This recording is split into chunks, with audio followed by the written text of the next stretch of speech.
Hello, ladies and gentlemen. Welcome to Rideau Carleton Raceway this evening. We've got 10 races to you. Coming this evening for you, I should say, with first post at 6:30 on race night, number 59 of the 2025 meet. We're about 29 minutes away from post time for race 1. The track condition is fast. Skies partly cloudy, a temperature of 6 degrees Celsius, 42 Fahrenheit. Winds are from the southeast, 10 kilometers an hour or 6 miles per hour. Humidity is at 59%.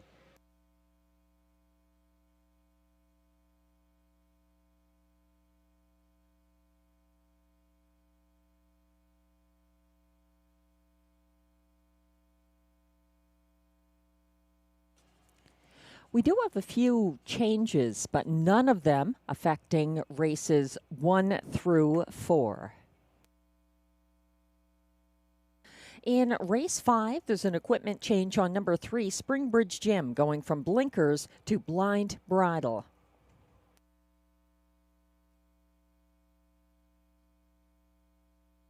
No changes in races 6 through 8. Another bridle change in race 9 on number 1, Tough Cooper, at a Murphy blind left. And no changes in race 10.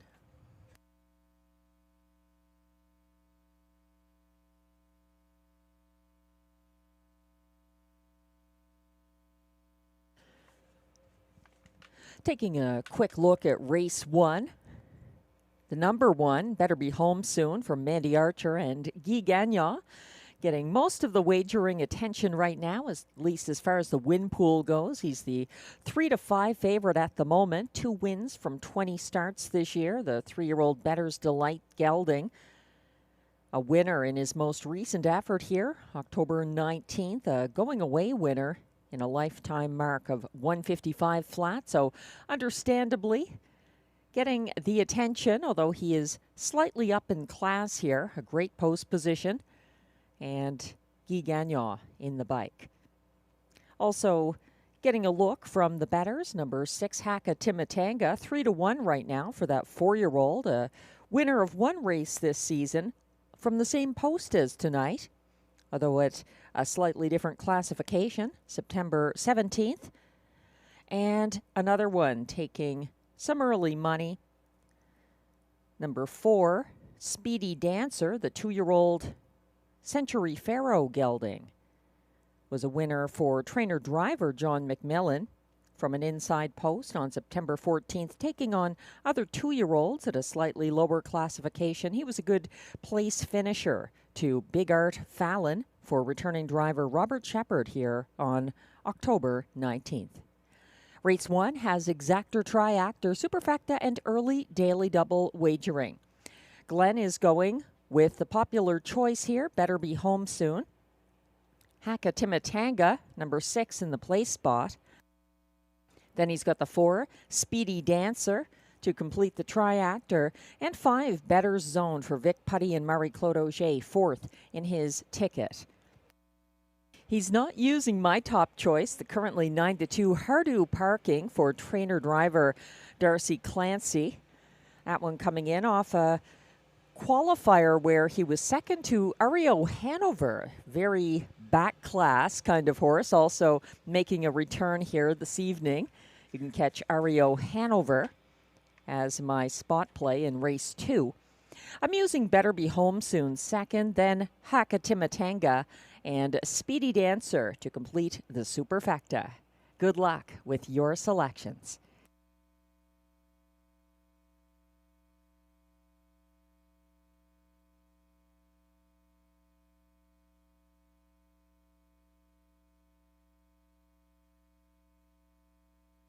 This week in harness racing, we take you to Friday evening at Woodbine Mohawk Park for the Breeders' Crown 2-year-old Colton Gelding Pace, possibly a deciding race for the Canadian and U.S. Horse of the Year, taken by Bo Jangles, Bob McClure, and Dr. Ian Moore. Another Burke pupil into the mix early with Al Poppy.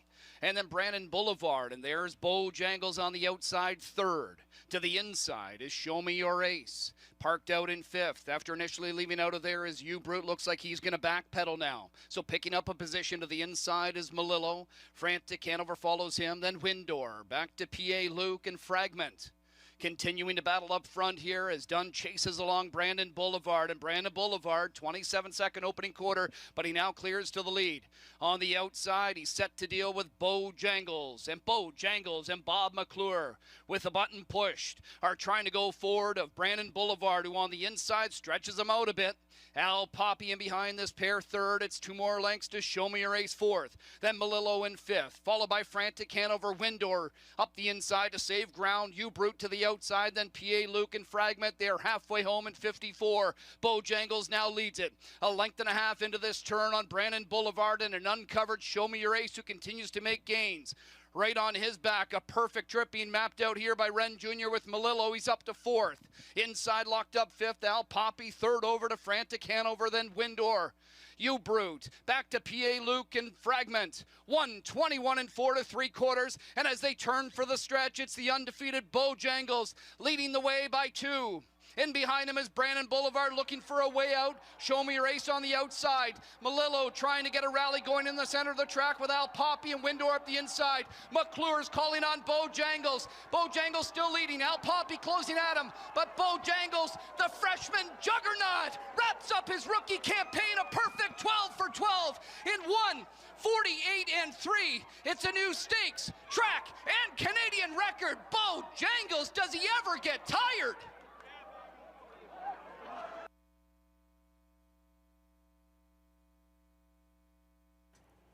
The win by Bojangles in the 2-year-old Colton Gelding Pace at the Breeders' Crown at Woodbine Mohawk Park on Friday evening probably sealed the deal for him as Canadian Horse of the Year and possibly the U.S. one as well. So all the best to his connections, doing a fantastic job with that colt all season. He's an undefeated 12 for 12 now, and I've heard that's the end of his racing season at 2, and he'll be headed to Florida. So congratulations on a perfect year to Bojangles, as well as trainer Dr. Ian Moore, driver Bob McClure, and his caretaker as well, Riley, doing a fantastic job with Bojangles.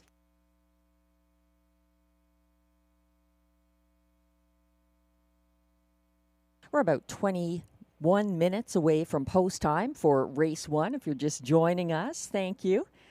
We've got 10 races coming up this evening from the nation's capital here at Rideau Carleton. And we had one qualifier this afternoon. Our qualifiers are Sunday afternoons, 5 p.m., and spectators and handicappers are always welcome to show up to watch those. In the one qualifier, which was on the pace, the winner was the 5-year-old Better Than Cheddar mare, Better on the Island. She was a front-end winner by 1 1/3 lengths for trainer-driver Brian Scott over Wicked Wonks. Super FM was third, then it was Hot Girl Summer fourth, and Keep on Top was fifth. The fractions, 28 and 3, 57 and 2, 127 and 2, 158 and 1 for Better on the Island. Hope to see her back at the races again soon.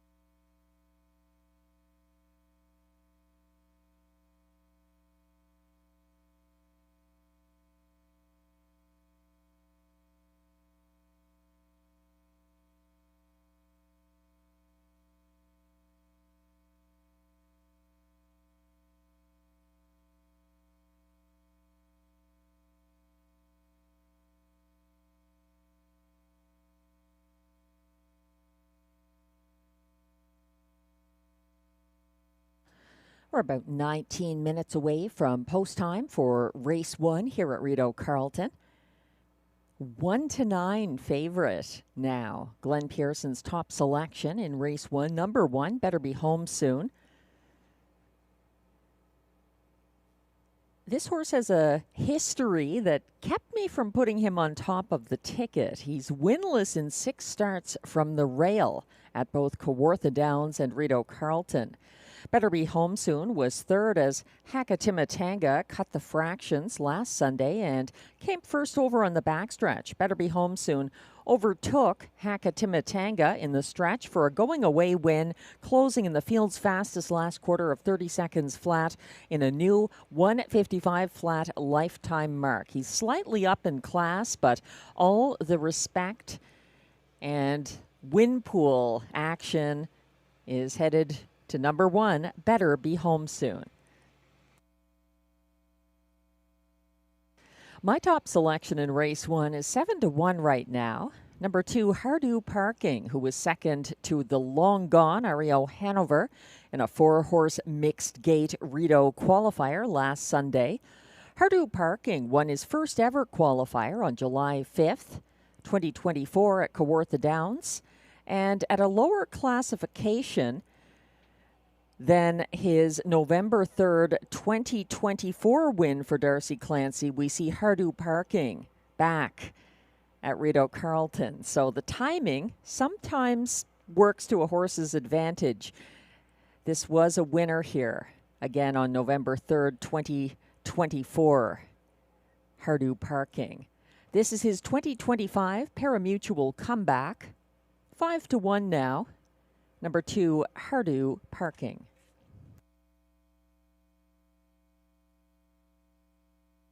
The 2-year-old here is also proving himself against some older horses. Number 4, Speedy Dancer, currently 9-1, is Robert Shepherd's choice over CB Caper. Speedy Dancer pocketed up behind Big Art Fallon on Sunday and closed in the field's fastest 29-2 last quarter. Moving up the inside path late, he was a beaten 1-2 favorite and is slightly up in class here. Number 4, Speedy Dancer.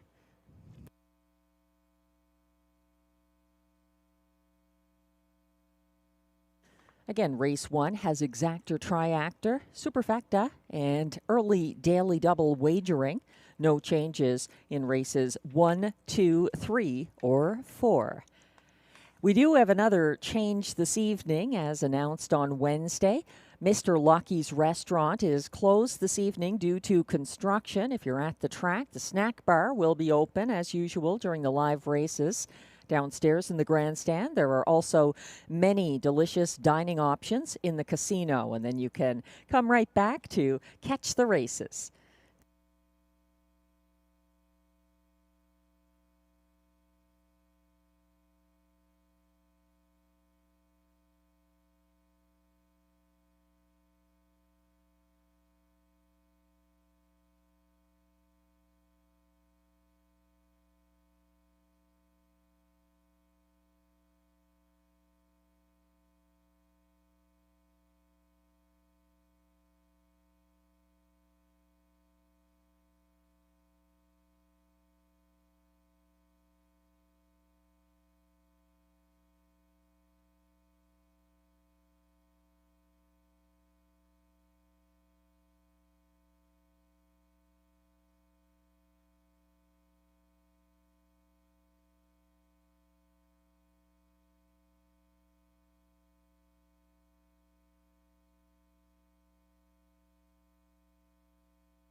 A shout out to a couple of Rideau Carleton fans, to Jose in Vancouver. Great to hear you'll be joining us later, although you're working at the Whitecaps playoffs game today. It's great to have you as part of the Rideau fan and horse player base tuning in from the Racebook out there in Vancouver.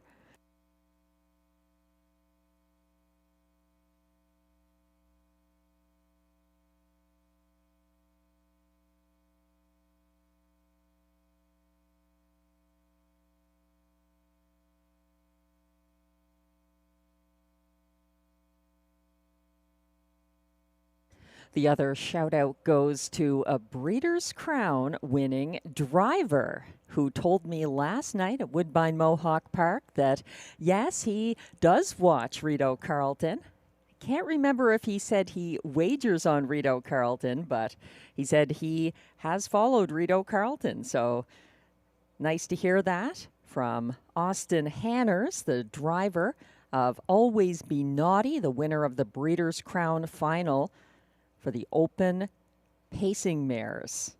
Always Be Naughty, beating Kobe's Gigi in a 1:48 and 1 mile for Austin Hanners, winning in style and a fan of Rideau Carleton. Who knew?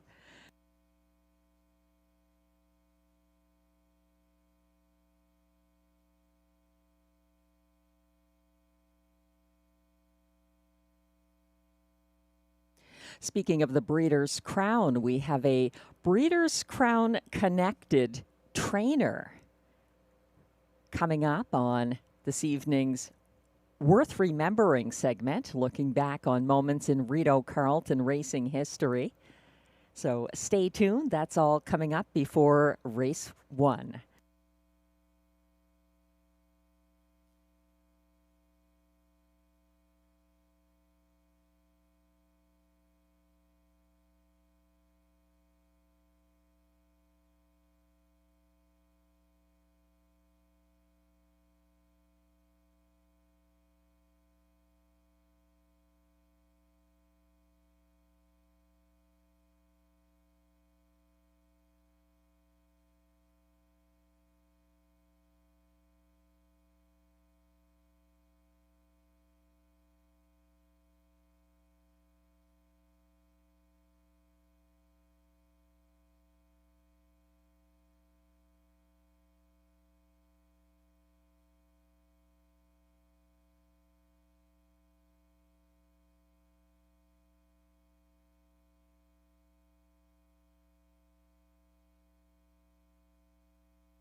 freaking night of my life. And wherever it takes me, I'm down for the ride. Baby, don't you know I'm good? Yeah, I'm feeling alright. 'Cause I'm good, yeah, I'm feeling alright. Baby, I'ma have the best freaking night of my life. And wherever it takes me, I'm down for the ride. Baby, don't you know I'm good? Yeah, I'm feeling alright. 'Cause I'm good, yeah, I'm feeling alright. Baby, I'ma have the best freaking night of my life. And wherever it takes me, I'm down for the ride. Baby, don't you know I'm good? Yeah, I'm feeling alright.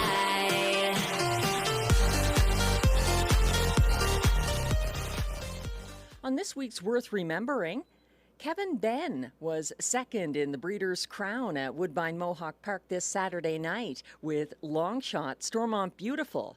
Going back to November 24th, 2019, he was a winner of the Rideau Carleton Preferred Trot with Stormont Royalty.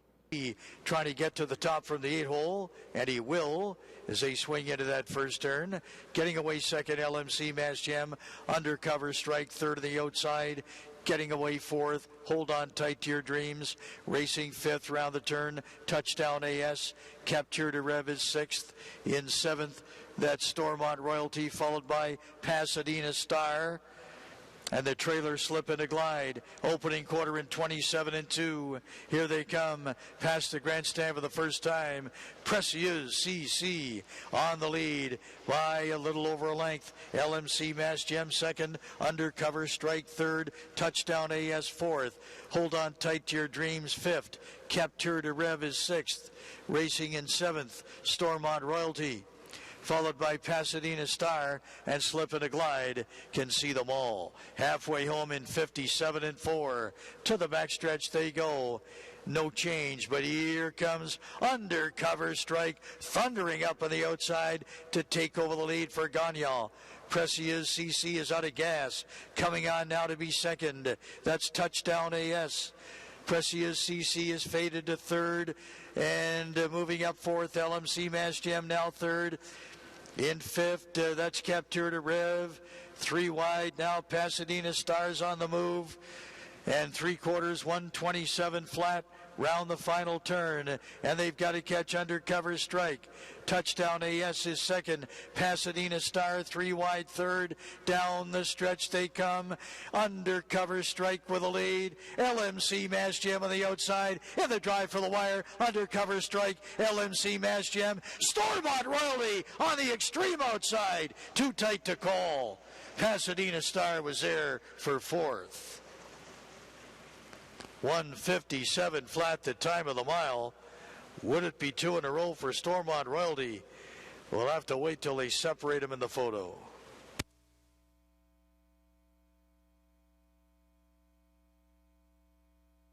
And Stormont Beautiful, a good second in the Breeders' Crown for trainer Kevin Ben. A history with the Stormont horses. Stormont Beautiful supplemented to the 3-year-old filly trot at Woodbine Mohawk Park, and turned out quite well for her and Kevin Ben.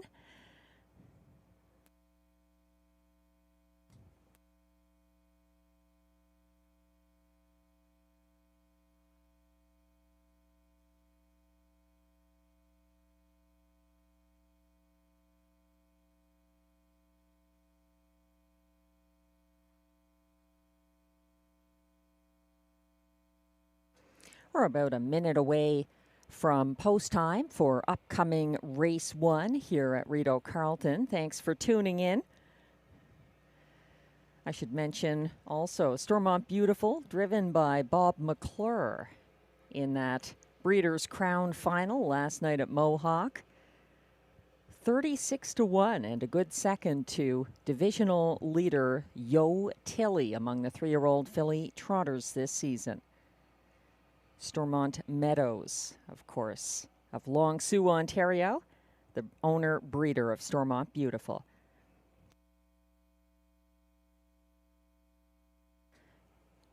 Three to 5 favorite from the rail in upcoming race 1. Better Be Home Soon, Glenn Pearson's top selection. Still getting most of the wagering action after that lifetime best victory here for the returning Guy Gagnon on October 19th.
The race 1 pacers are now coming towards the track from the paddock for the post parade.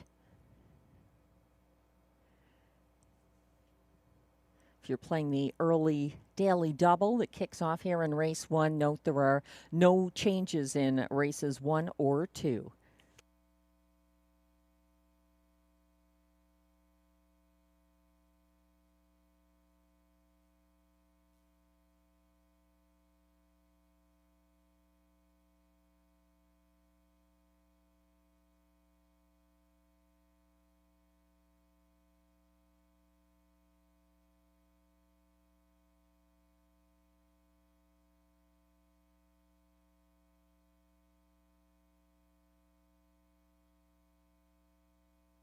Thanks again to Uncle Turfy for tuning in.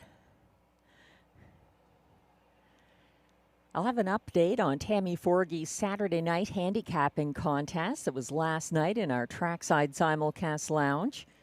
The jackpot was up to $600. Not sure yet if it was hit or if it's rolling over to next Saturday night, and $700 in the on-track only free-to-play handicapping contest.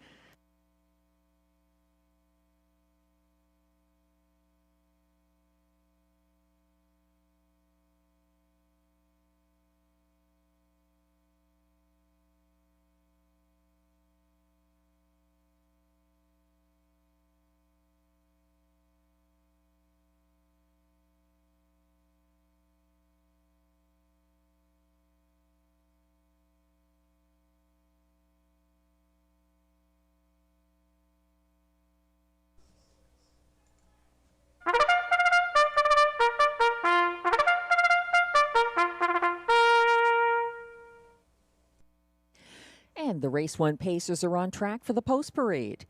They're non-winners of $9,000 lifetime, also eligible $20,000 claimers who are non-winners of $15,000 lifetime. Allowances for fillies and mares. The purse is $5,800.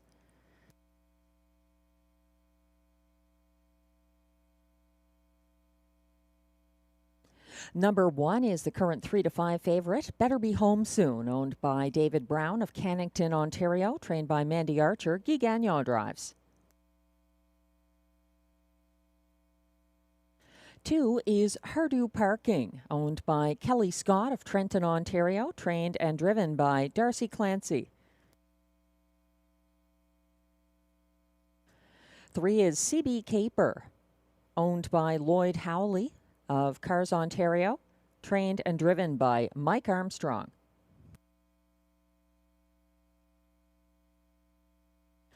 4 is the 2-year-old Speedy Dancer, owned and trained by John McMillan of Odessa, Ontario, who shares ownership with Elizabeth Adam of Kingston, Ontario.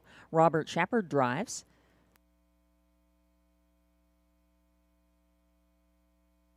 5 is Better Zone, owned by a numbered Canadian corporation with Michael Horwood of Ontario and Limco Incorporated of Quebec, with trainer Vic Putty, also of Ontario. Marie-Claude Auger is in the sulky. And completing this field from post 6, Hakatimatanga, owned by Pierre Pierrelou, Saint Alexandre, Quebec, trained by Luc Loyer, driven by Pascal Berube. That's your field of 6 pacers for upcoming race 1. No changes. Exactor, Triactor, Superfecta, and early daily double wagering. We're zooming in on the 1-2 favorite. He's been the favorite consistently ever since the windows opened. Number 1, Better Be Home Soon.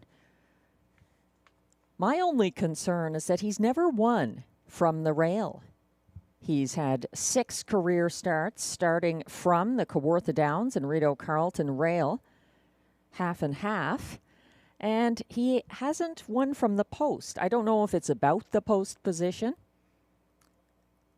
Usually a good post at most tracks, but he's got it tonight, and the betting public and Glenn Pearson not letting that scare them away, especially after that lifetime best victory.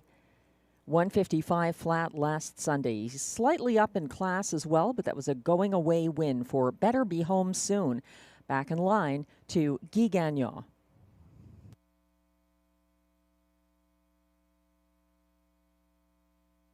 Another horse getting some attention, 4-1 right now for the 6, Hakatimatanga, who cleared Sport a Lucky Star off the gate last Sunday and led to the top of the stretch. Hakatimatanga wasn't able to hold off the first over winner, Better Be Home Soon, late, and was a beaten 3-2 favorite. He's got post 6 here,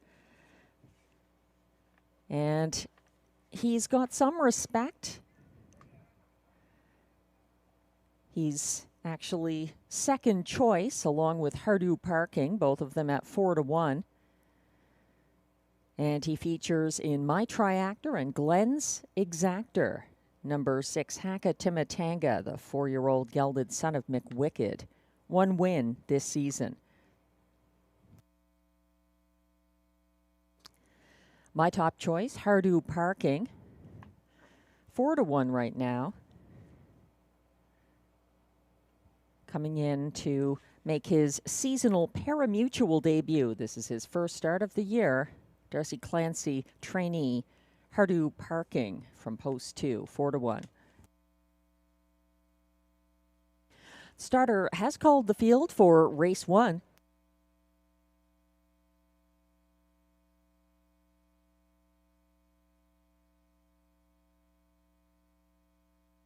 The pacers are lining up now. Still time to wager if you hurry. 1 is Better Be Home Soon for Guy Gagnon. 2, Rideau Parking, Darcy Clancy. 3, CB Caper, Mike Armstrong. 4, Speedy Dancer, Robert Shepard. 5, Better Zone, Marie-Claude Auger. And on the outside, 6, Hakatimatanga for Pascal Berube. They're gradually lining up on the turn as the starting gate moves on to the Rideau backstretch. Getting steppy gated there.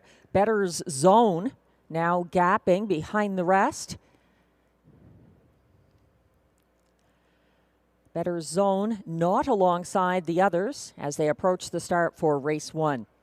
They're off and pacing. Better Be Home Soon, leaving from the inside, and Hakatimatanga also live early, crossing over to steal the lead and open up by 2 on the front end. That's Hakatimatanga and Pascal Berube. In hot pursuit from second, Better Be Home Soon. Following from third, that's Rideau Parking.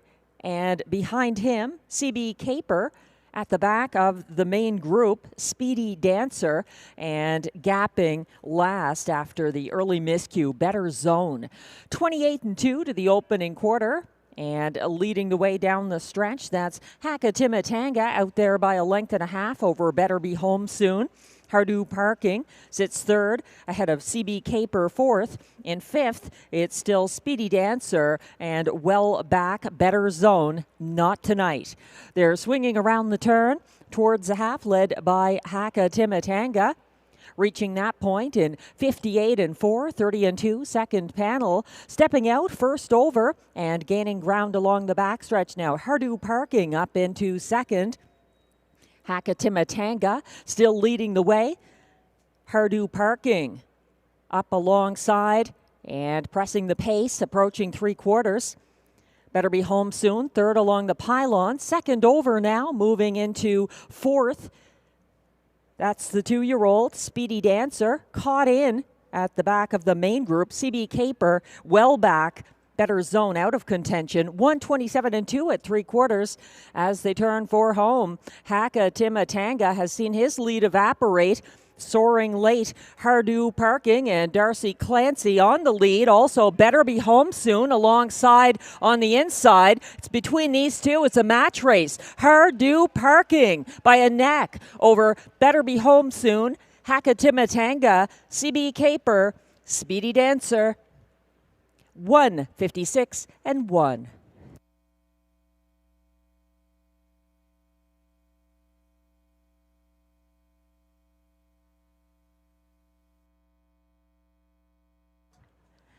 The AGCO judges have just informed me that there's an inquiry concerning whether number 5 Better Zone received a fair start in race 1. Now on screen, we're looking at the stretch drive from race 1. It was Better Be Home Soon on the inside and Rideau Parking drawing away for a winning 2025 debut and a new lifetime mark of 156 and 1. The inquiry posted does not affect any of the horses whose names appear on screen. It has to do with whether the early breaker number 5 Better Zone received a fair start. So we're looking at the unofficial top 4 order of finish now.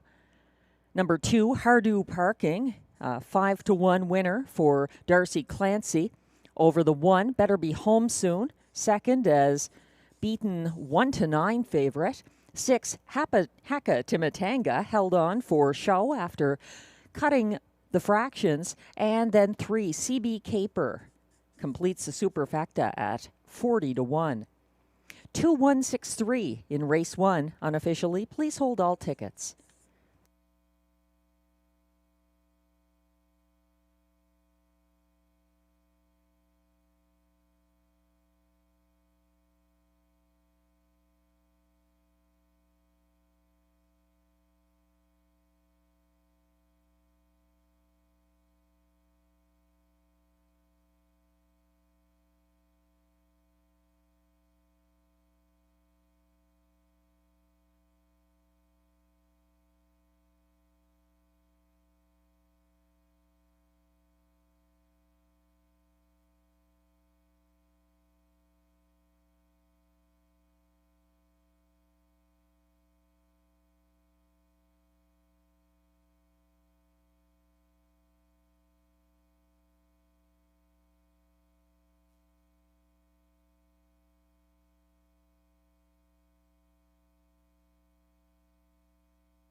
Now coming back to the Rideau Carleton Winner's Circle.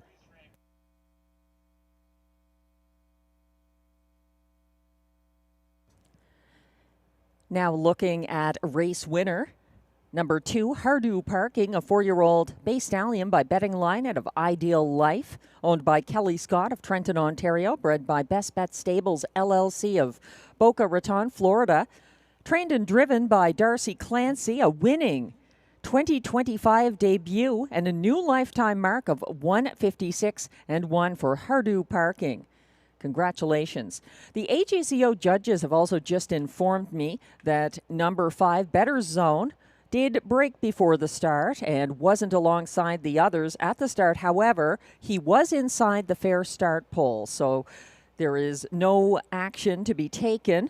Better Zone trailed throughout the mile after the early break, but he did receive a fair start in race 1.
Race 1 is now official.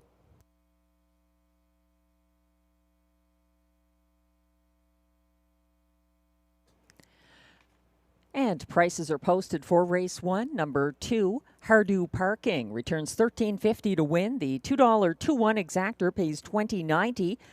The dollar triactor 216 $20.60. It's $133.50 for the $1 superfecta 2163.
The race 1 rundown is now displayed. Number 1, Better Be Home Soon, was second as 1-9 beaten favorite.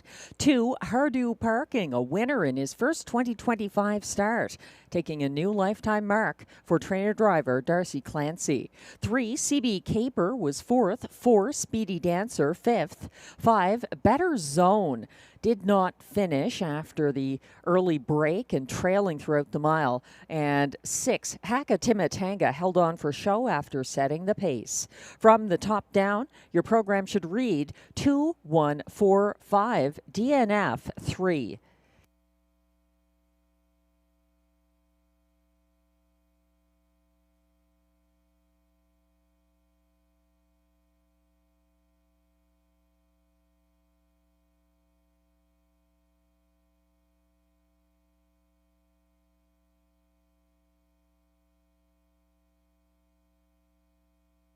Race 2 is coming up next with no changes. Race 2 kicks off the early pick 4. This is an interesting group. There's exactor, triactor, superfecta, and early pick 4 wagering. No changes in races 2, 3, or 4. In race 5, there is one change, a bridle change on number 3, Springbridge Gym, going blinkers to blind. That's the only change of any kind in the early pick 4 sequence.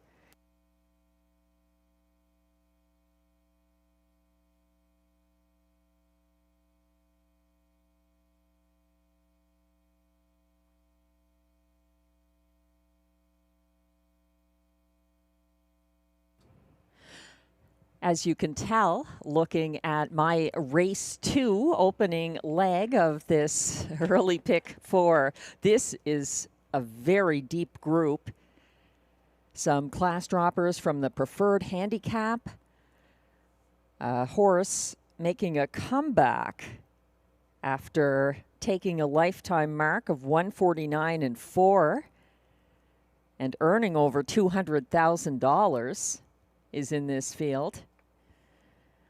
A mare coming back from Woodbine Mohawk Park after taking a 150-3 lifetime best, 2 races back. This is a very deep group. So I am using the 5 Ario Hanover, the 3 Duck Dynasty, the 2 Margot's Got the Cargo, the 6 Logan Behold, and the 7 Southwind Sambuca. To keep the cost of the ticket down, I have singled my best bet in race 3, number 1, Acapulco Sunburn, coming back from Flamborough, and moving to trainer Jacob Copley, and reunited with driver Robert Shepard. Acapulco Sunburn has a good history with Shepard driving. We'll get into that later. In race 4, I've narrowed it down to 3 horses. This mare, the 3 PL Rinchenya, Jeff Taylor's mare, has Robert Shepard driving. She is a powerhouse. I think she could pull the upset here. The likely favorite is Guy Gagnon, trained and driven Smokestack from post 4, or the 5 Horizon Sealster. What a great season. 10 wins, 36 starts for this mare. Ted McDonald training, William Waugh, her regular driver. Then in race 5, I think RJ's Super Freak from the rail looks good for Pascal Berube and trainer Eric Lafleur. I'm also using the 4 Instantaneous coming back from Woodbine Mohawk Park for Amanda Riley and Guy Gagnon. And Mr. Ibiza. Actually, no, it's the 2 McWicked Time for Jacob Copley. And Robert Shepard, we'll welcome him back from Pocono. McWicked Time has been racing in the States. He's got quite a history at this track. That's a $9 ticket for my early pick 4, as described on screen and in the program. The race 2 pacers are approaching the track for the post parade.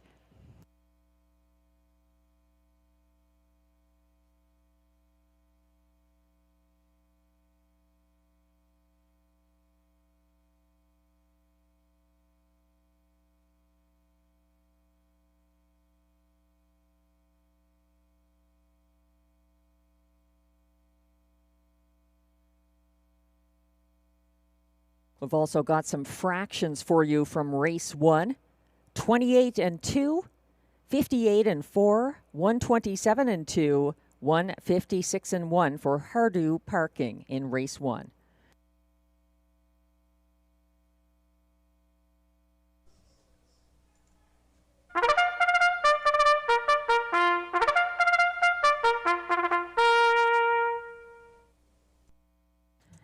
The race 2 pacers are now on track for the post parade. They're non-winners of $7,500 in their last 5 starts or in 2025. Allowances for fillies and mares also eligible. Non-winners of $1,200 per start this year and also eligible $25,000 claimers. They're competing for a purse of $8,500. No changes.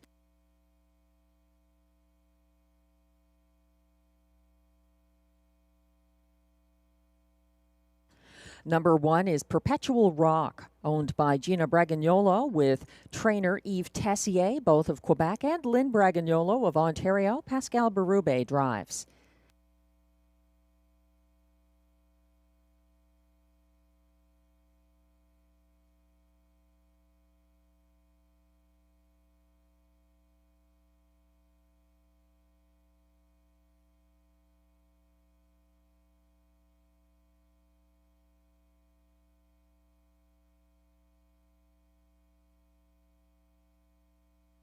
Moving on to number 3, Duck Dynasty, owned by a numbered Quebec Corporation of Gloucester, Ontario, with Santo Barilla of Metcalfe, Ontario, trained and driven by Stéphane Pouliot.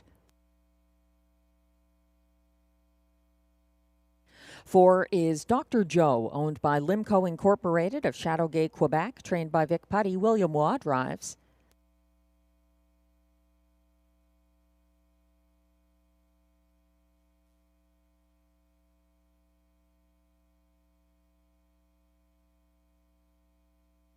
Here comes the current 3-2 favorite, number 2, Margot's Got the Cargo, owned and trained by Andrew Moore of Osgood, Ontario. Robert Shepard drives. Making his seasonal parimutuel debut, number 5 is Rideau Hanover, owned by Robin Morley of Mildmay, Ontario, trained by Cara Stacey. Clark Stacey drives. 6 is Logan Behold, owned by Kimberly Eaton of Brockville and Jamie Copley of Kenmore, Ontario, trained by Mandy Archer. Guy Gagnon drives. 7 is Southwind Sambuca, owned by Gordon McDonald of Ottawa with Christopher Boland of St. John's, Newfoundland, trained by Vic Putty. Marie-Claude Auger drives. And completing the field from post 8, Sports Activator, owned by Lee Cullen of Ottawa with Lloyd Howley of Cars, Ontario, trained by Mike Armstrong, who also drives. That's your field of 8 for upcoming Race 2, Exactor, Triactor, Superfecta, and early Pick 4 wagering. Good luck. This is quite a race.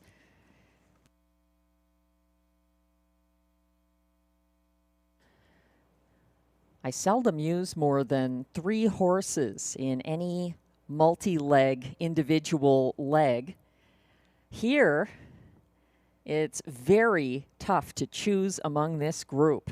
But we're looking at the 6-5 favorite. Number 2, Margot's Got the Cargo. She was a beaten favorite, a beaten 1-5 favorite, racing at Woodbine Mohawk Park in her most recent start. She raced single file 5th in the October 17th Mohawk Pop-Up Series final.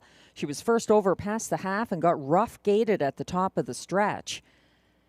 She took her 150-3 lifetime mark from Mohawk post position 2 on October 10th. She was gapping 5th at the half, but drew away late in typical Margot style. She's got post and class relief here, and she might be happy to be home. Certainly the betting public feels that way about her. 6-5. Margot's Got the Cargo.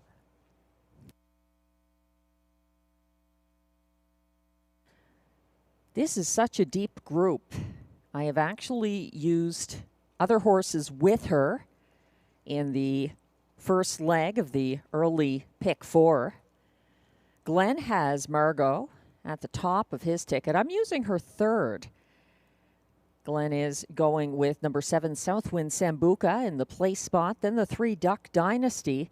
And using the rail horse, Perpetual Rock, to complete the superfecta. I have the 5, Rideau Hanover on top of my ticket, then Duck Dynasty, then Margot, and then Logan Behold. The 5, Rideau Hanover, is making his first start since June 8th, 2024, when he was second last at Woodbine Mohawk Park. Rideau Hanover's most recent win was on the front end at a lower level at Mohawk on May 11th, 2024. He's got dramatic class relief now. He's making his parimutuel debut for this year.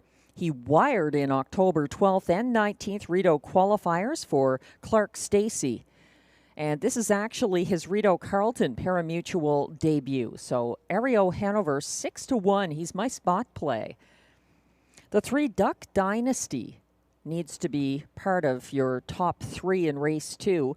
He upset at 12-1 in his latest start at this level on September 28th. He pocketed up behind Southwind Sambuca and had a late move up the inside path. He held off Margot's Got the Cargo as well in a lifetime best 1:51.3.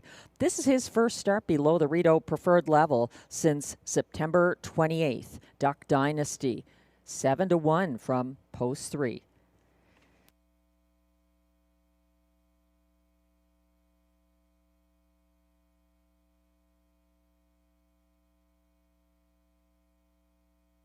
The starter has called the horses for race 2. This is your last chance to get involved in the early pick 4 that kicks off here with this classy group of pacers now going behind the gate.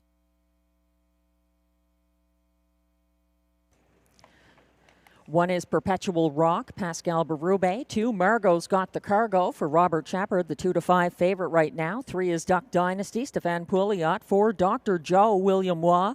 5, Rideau Hanover for Clark Stacey. 6, Logan Behold, Guy Gagnon. 7, Southwind Sambuca, Marie-Claude Auger. And on the outside, 8, Sports Activator for Mike Armstrong. They're on the turn and now entering the Rideau Carleton backstretch for the start of race 2 and the early pick 4.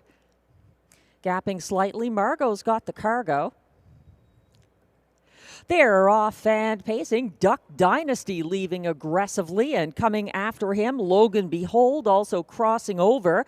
They're bridle to bridle now, followed by Perpetual Rock from third. Moving up early into fourth, Ario Hanover. Things have been settled up front with Logan Behold and Guy Gagnon taking charge over Duck Dynasty, and Stéphane Pouliot now in the pocket ahead of Perpetual Rock, a closer third as they swing to the opening quarter of 27-2. They're single file coming down the stretch, led by Logan Behold, shadowed by Duck Dynasty. Then it's Perpetual Rock following slightly behind him in fourth now. That's Ario Hanover. First over out of fifth. Southwind Sambuca underway. Following that cover, second over now. Margot's got the cargo, is getting involved as they head towards the half. They're still led by Logan Behold, who reaches that point in 57 seconds flat.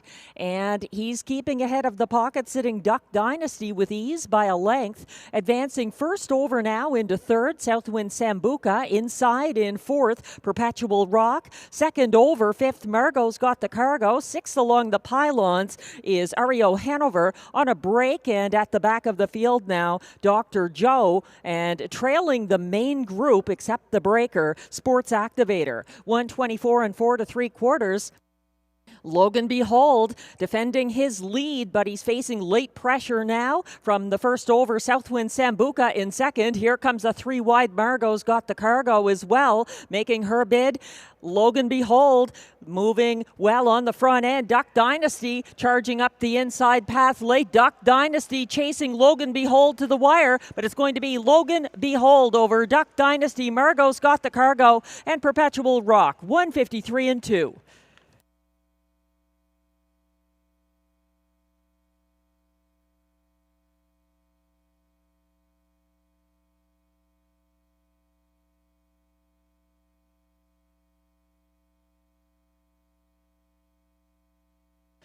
And that's why I went deep with this ticket to kick off the early pick four. In a field like this, there were many possibilities. Logan Behold pulls the mild upset for Guy Gagnon, 153-2.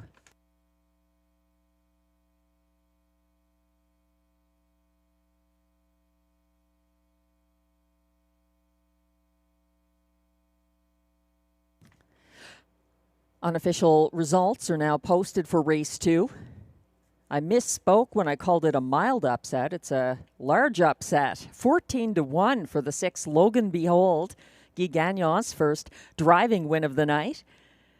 3 Duck Dynasty up the cones for place ahead of 3-5 favorite number 2 Margot's got the cargo third, and 1 Perpetual Rock completes the superfecta. 6-3-2-1 in race 2. Unofficially, please hold all tickets.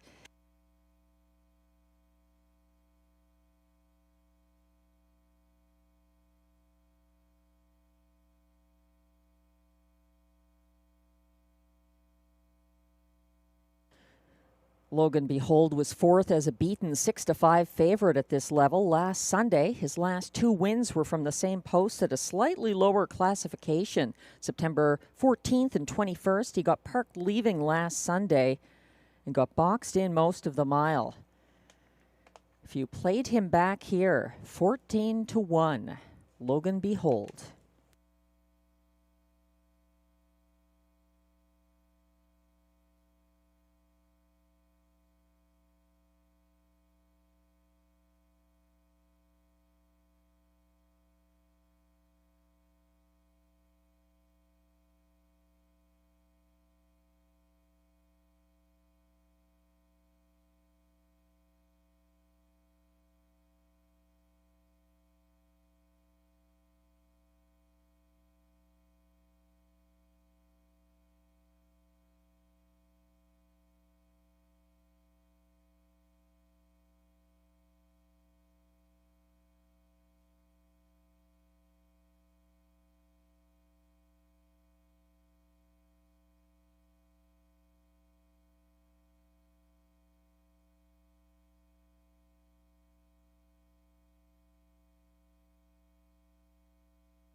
Now back in the Rideau Carleton winner's circle.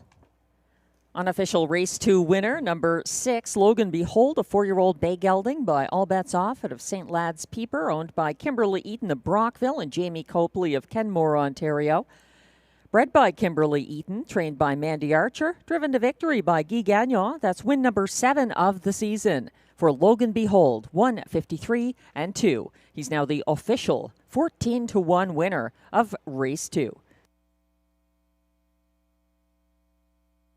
Prices are posted for race 2. 6 Logan Behold returns $30.40 to win. The $2 6-3 exactor $130.60. The $2 early double 2-6 pays $141.30.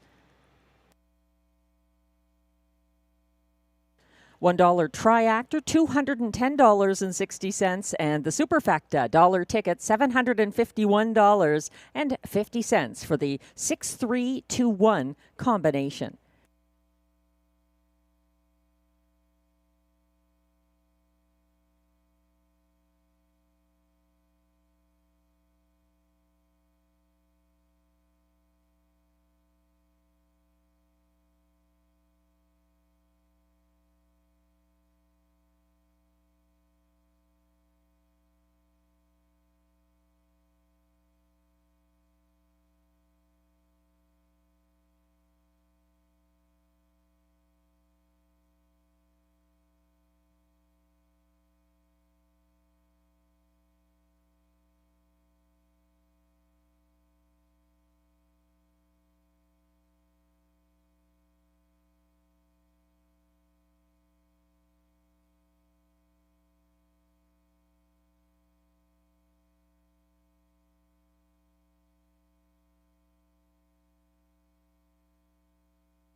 The race 2 rundown is now displayed. Number 1, Perpetual Rock, was 4th. 2, Margot's Got the Cargo, was 3rd as beaten 3-5 favorite. 3, Duck Dynasty, a late move for place. 4, Dr. Joe, broke late in the mile and finished 7th. 5, Ario Hanover was 6th in his seasonal comeback. 6, Logan Behold, the 14-1 upset for Guy Gagnon. 7, Southwind Sambuca finished 5th. And 8, Sports Activator was 8th. From the top down, your program should read 4-3-2-7-6-1-5-8. The fractions 27 and 2, 57 flat, 124 and 4, 153 and 2 for Logan Behold.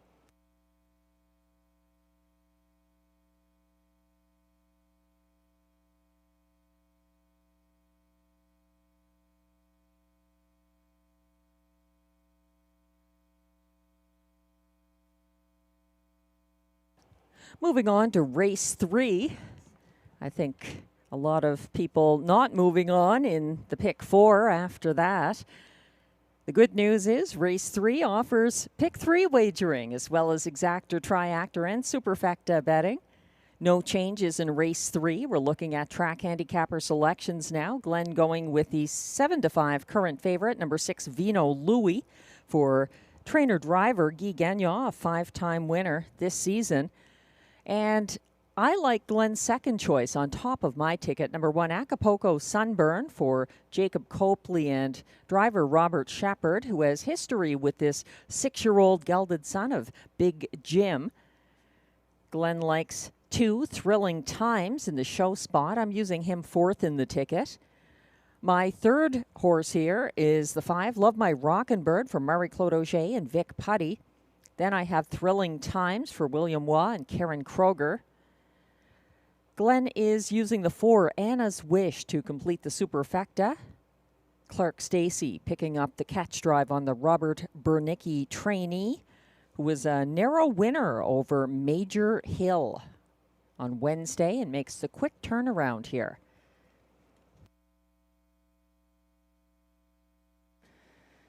As we wait for the horses to come on track for the Race 3 post parade, just a little about the players here. The 2-1 co-favorite now, number 6, Vino Louis, parked the first over challenger Day Delight off the gate on Sunday of last week. Vino Louis led to 3/4 and got overtaken by 3-5 favorite DA Let's Dance. He was out-sprinted for place by Day Delight. Vino Louis is back in line to driver Guy Gagnon, aboard for the front-end victory together on October 10th at a lower Rideau classification. My top pick here, 2-1 right now on the 1, Acapulco Sunburn, Robert Shepard's choice over Anna's Wish. Acapulco Sunburn has 3 Rideau wins from 18 previous starts for Robert Shepard, including the October 13th, 2024 preferred. This is Acapulco Sunburn's debut for Jacob Copley. Acapulco Sunburn was parked first over at Flamborough on October 15th, chasing the 4-5 favorite Better Than Never. He's got some class relief here and rail advantage. Acapulco Sunburn. Another to think about in this field, number 5, Love My Rockin' Bird, drops to the level of his October 8th victory from the Rideau rail for the returning Marie-Claude Auger. Love My Rockin' Bird was also a front-end Rideau winner on October 27th of last year at an even lower classification. He's got post 5. He's 4-1, Love My Rockin' Bird.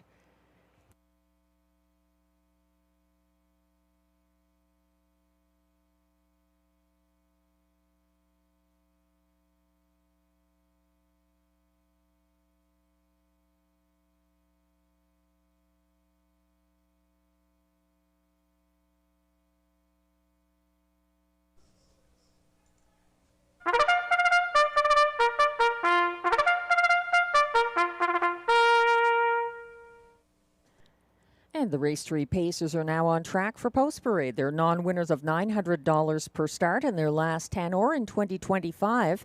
Allowances for fillies and mares, purse $7,000.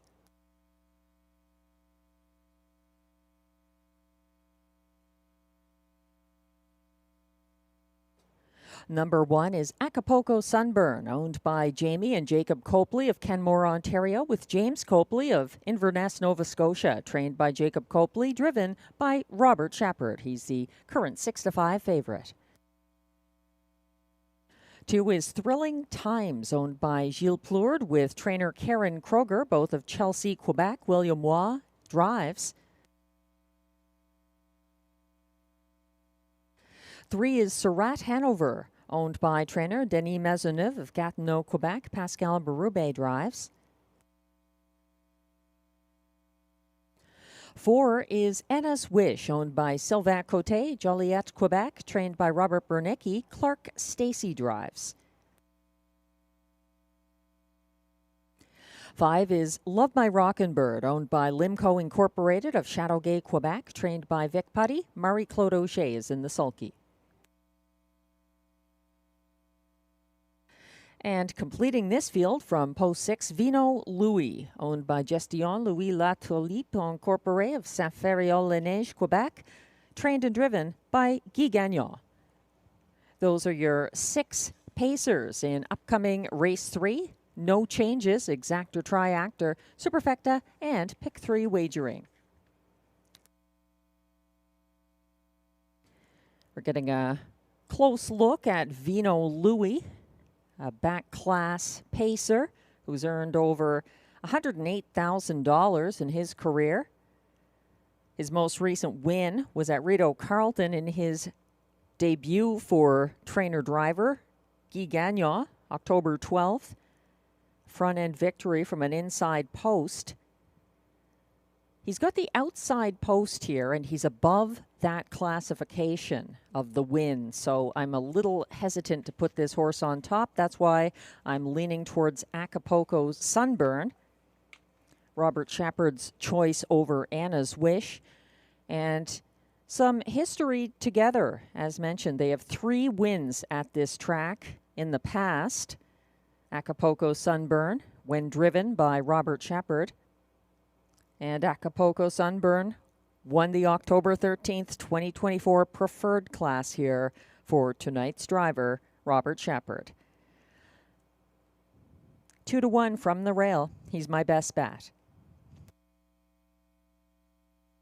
Another horse in the superfecta for Glenn and myself is number 2, Thrilling Times, returning to the Frontier. He got away single file 5th on Sunday and came second over from 4th at the half to follow the cover of the 2-5 favorite DA Let's Boogie. Thrilling Times advanced uncovered at 19-1 on the final turn and closed down the center of the track for 4th behind show finisher Vino Louis. He's 3-1 from post 2, Thrilling Times.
Starter has called the race 3 pacers.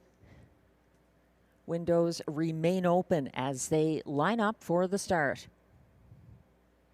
1 is Acapulco Sunburn for Robert Shepard. 2, Thrilling Times, William Waugh. 3, Surratt Hanover, Pascal Berube. 4, Anna's Wish, Clark Stacey. 5, Love My Rockin' Bird, Marie-Claude Auger. And 6 is the current 3-2 favorite, Vino Louis, for Guy Gagnon.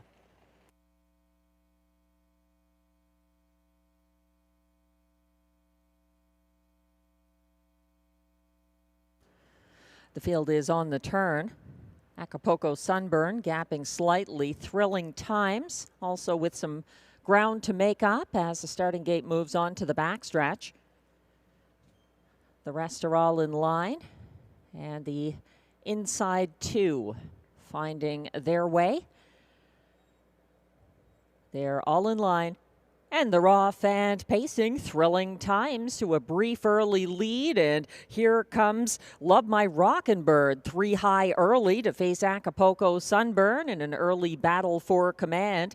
Working his way to the front, Love My Rockin' Bird and Marie-Claude Auger land on the lead ahead of the pocket sitter now. Acapulco Sunburn, who isn't willing to take a seat. He's right out and pulling the pocket to come after Love My Rockin' Bird en route to the 27-2 opening quarter. Moving on to the lead, Acapulco Sunburn, and chasing him now first over from second, Thrilling Times alongside the sulky. On the inside third, Love My Rockin' Bird. third. Second over in the fourth, Vino Louis. Then it's about 4 lengths back to Surratt Hanover, and trailing the field, Anna's Wish. They head around the turn, and pressure on the pace setter now, Acapulco Sunburn, leading to the half, pressing the pace on the outside. Thrilling Times, 55 and 4, the clocking to the halfway point. Caught in third with nowhere to go, Love My Rockin' Bird. Parked second over in fourth now, Vino Louis following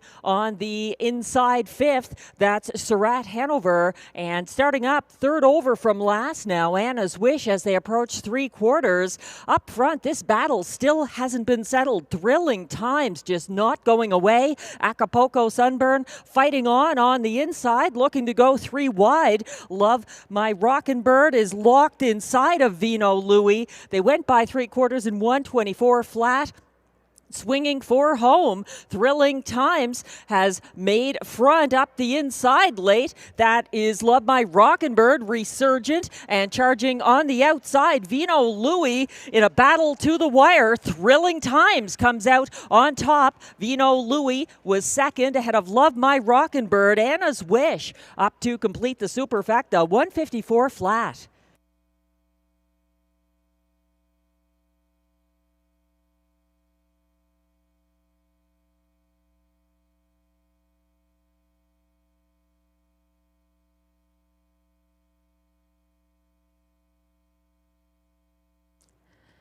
We're looking at the stretch drive from race 3, and after a tough front-end effort, Acapulco Sunburn backs through the field, and Thrilling Times and William Waugh move on to take command, holding off the late bid by Vino Louis on the outside and Love My Rockin' Bird up the inside. Unofficial top 4 order of finish is now posted for race 3. The 5-2 winner is number 2, Thrilling Times for William Waugh, over 6, Vino Louis. Second, 5, Love My Rockin' Bird was third, and the 4, Anna's Wish, completes the superfecta at odds of 12-1. 2-6-5-4 in race 3 unofficially. Please hold all tickets.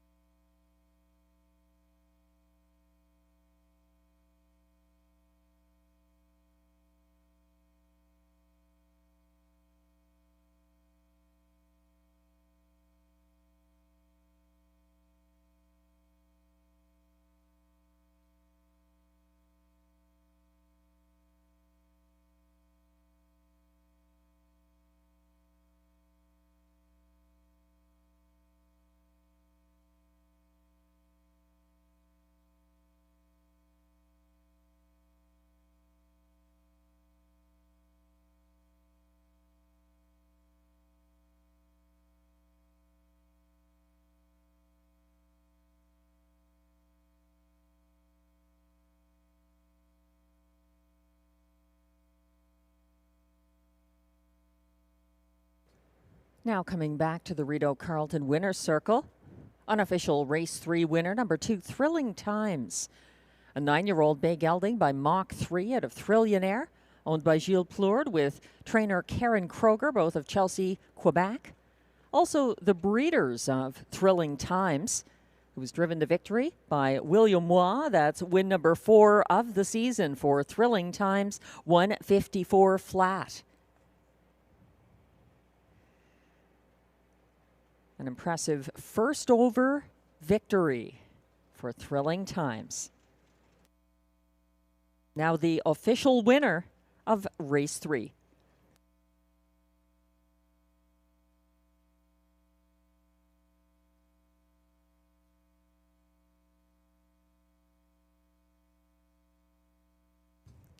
And prices are posted for race 3. Number 2, Thrilling Times, returns $7.40 to win. The $2 2.6 exactor pays $36.50. It's $65.40 for the 2.65 $1 triactor, and $192.05 for the $1 superfecta. 2.654, thanks to the mare Anna's Wish.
And the race 3 rundown is now posted. 7-5 favorite at the last flash. Number 1, Acapulco Sunburn, tired late to finish 6th. 2, Thrilling Times, the 5-2 winner for William Waugh. 3, Surratt Hanover was 5th. 4, Anna's Wish, 4th. 5, Love My Rockin' Bird, 3rd. And 6, Vino Louis closed for place. From the top down, your program should read 6-1-5-4-3-2. The fractions, 27-2, 55-4, 124 flat, 154 flat for Thrilling Times.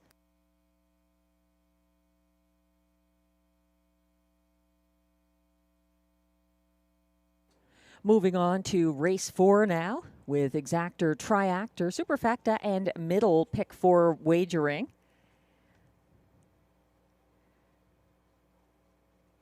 This is an interesting group. Another deep field where you can't pick just one. I'm starting off here in race 4 with the 3, 4, and 5. PL Rinchenia picking up catch driver Robert Shepard. She's a 3-time winner this season for trainer Jeff Taylor. And she was locked in with pace last time and gets some class relief here. The 4, Smokestack for Guy Gagnon, the horse who gave him his 2000th training win not that long ago, October 8th, winning from post 7. He's a real danger. And the mare, number 5, Horizon Sealster, what a great season she's had. She gets some post relief and class relief here for William Waugh and trainer Ted McDonald. In race 5, I'm using the 1, 4, and 2. RJ's Super Freak moving in from post 7 to get rail advantage for Pascal Berube and Eric Lafleur.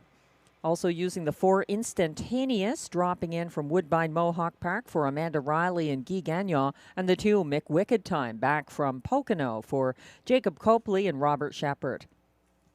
2 horses in race 6. I am looking at it now, and number 6 is Braylon DAS for Marie-Claude Auger and Jonathan Lapointe.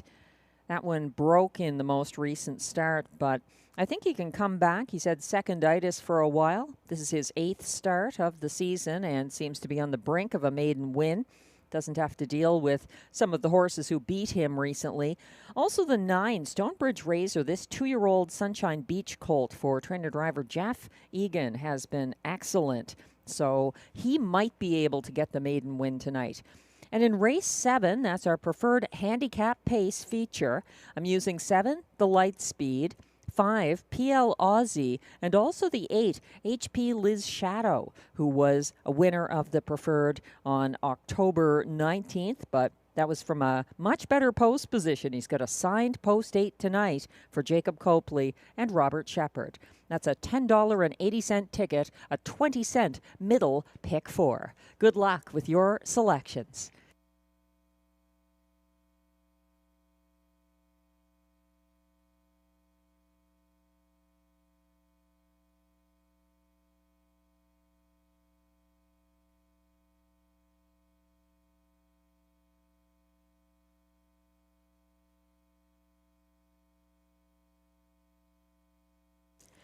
I've checked in with our racing manager, Peter Andrasek, and Tammy Forgey's free-to-play handicapping contest had a $600 jackpot last night, Breeders' Crown Night for the 3-year-old and older pacers and trotters. And it wasn't hit. So that means next Saturday evening here in the Rideau Simulcast Lounge, if you play this on-track only, free-to-enter contest, you're going to be chasing $700. So that will be next Saturday evening right here in the Rideau Carleton Trackside Simulcast Lounge, November 1st. You must be on track to enter and claim your potential winnings.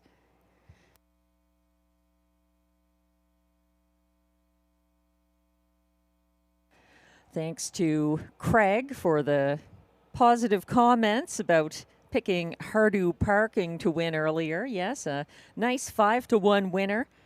Some tough luck for my next two picks. Ario Hanover and Acapulco Sunburn not faring so well.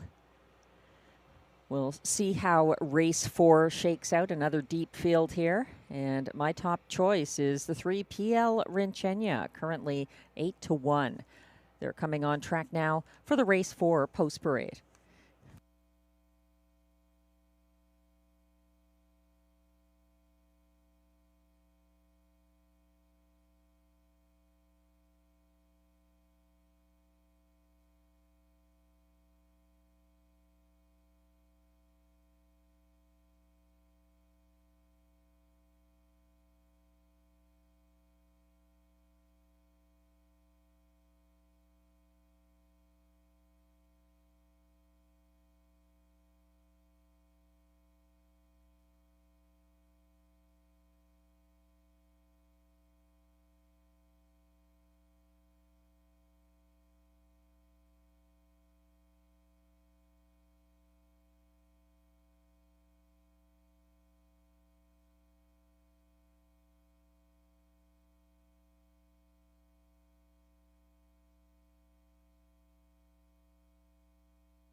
And here comes the post parade for race 4 on the pace. Non-winners of $6,000 in their last 5 starts.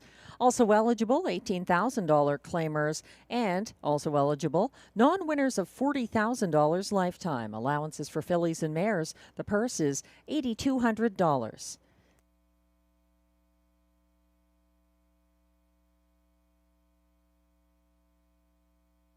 Number 1 is Bayfield Beach, owned by Gordon MacDonald of Ontario with Christopher Boland of Newfoundland, Howmac Farms Limited, Prince Edward Island, and Limco Incorporated of Quebec. Trained by Vic Putty, Marie-Claude Auger drives.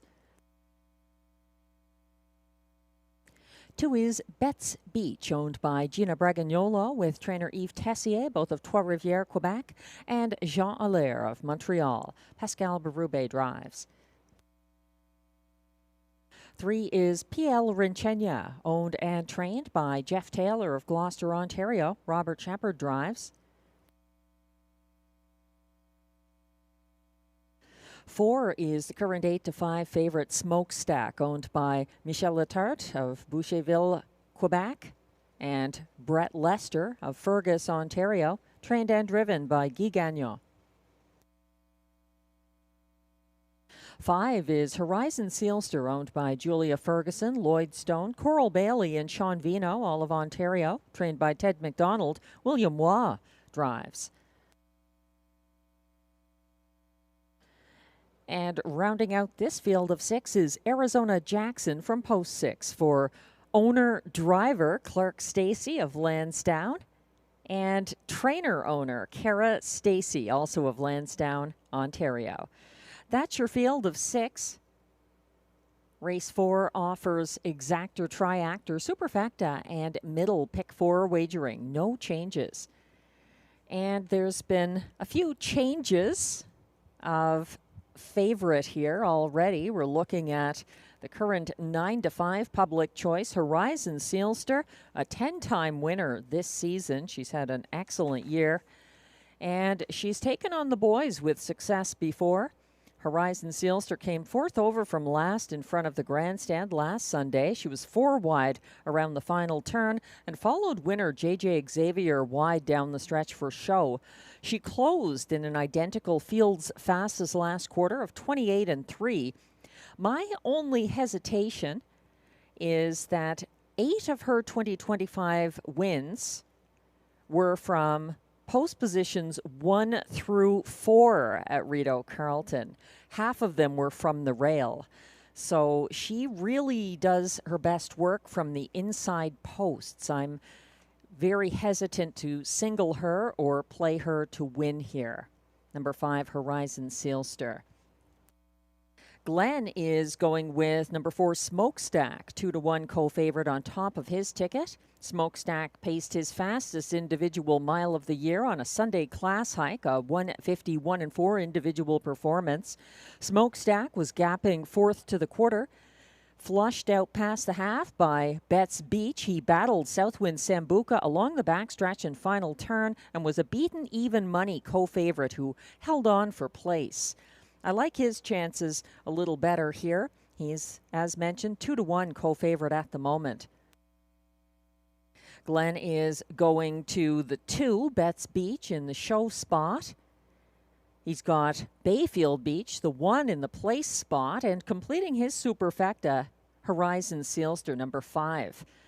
I'm putting PL Rinchenia on top of the ticket. She's 8-1. She gets significant class relief in her debut for Robert Shepard. She got away single file third at 30-1 behind Stonebridge Hermes Sunday. She was buried with pace at 3/4 and caught behind Logan Behold along the inside path down the stretch. I guess we found out how Logan Behold rebounded from that mile.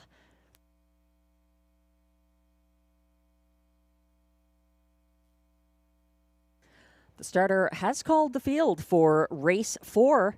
This is your last chance to wager.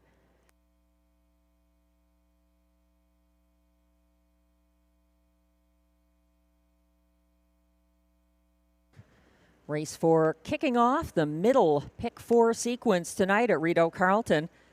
Still time to put a ticket together, but you'll have to hurry. 1 is Bayfield Beach for Marie-Claude Auger. 2, Betts Beach, Pascal Berube. 3, PL Rinchenia, Robert Shepard. 4, Smokestack for Guy Gagnon. 5, Horizon Sealster, William Waugh. And on the outside, number 6, Arizona Jackson for Clark Stacey.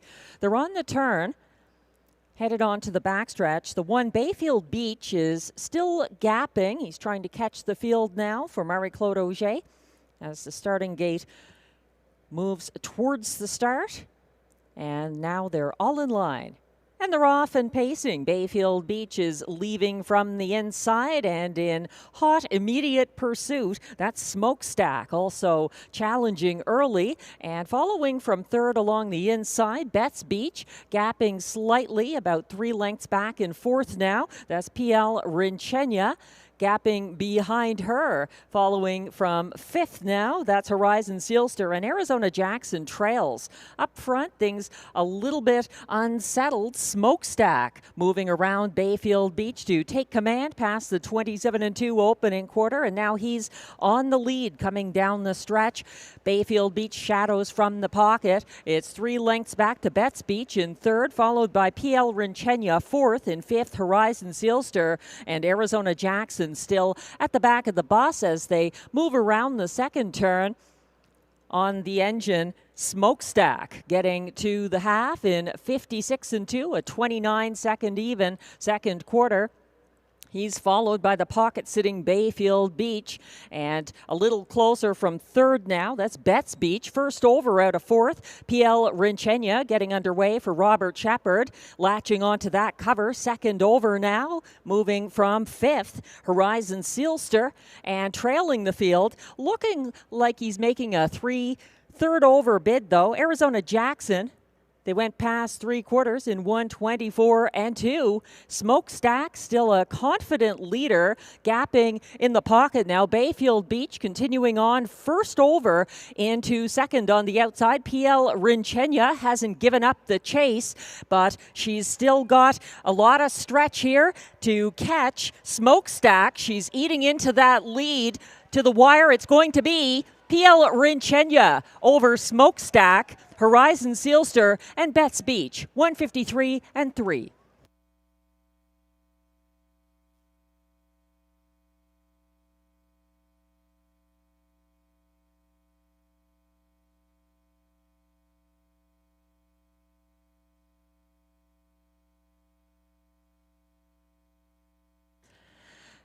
Sometimes I get a little tongue-tied because the stretch is an exciting place at Rideau Carleton. Smokestack looking good on the front end, but PL Rinchenia just kept closing on her outside. Horizon Sealster also turning it on late, and by ahead it's PL Rinchenia and Robert Shepard, 153 and 3.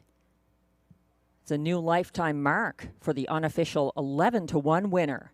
Unofficial results are now posted for race 4, the top 4. Number 3, PL Rinchenia gets the job done in her debut for Robert Shepard at odds of 11-1. Finishing second, even money favorite, number 4, Smokestack. 5, Horizon Sealster. Closed 3 wide for Show, and 2, Betts Beach completes the superfecta. 3-4-5-2 unofficially in race 4. Please hold all tickets.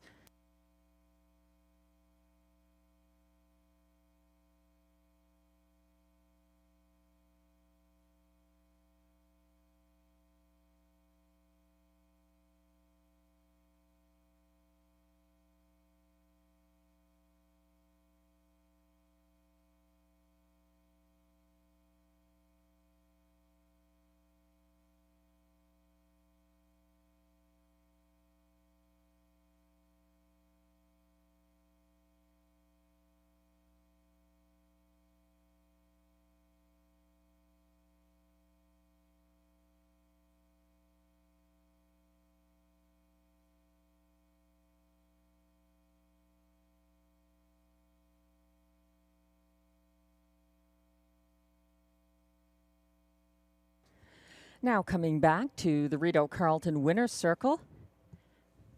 Unofficial race 4 winner, number 3, PL Rinchenia, a 4-year-old bay mare by Better's Delight at a PL Emily, owned and trained by Jeff Taylor of Gloucester, Ontario, bred by Princely Acres of Uxbridge, Ontario, driven to victory by Robert Shepard. That is a new lifetime mark by a 1/5 of a second for PL Rinchenia, 153 and 3. Congratulations.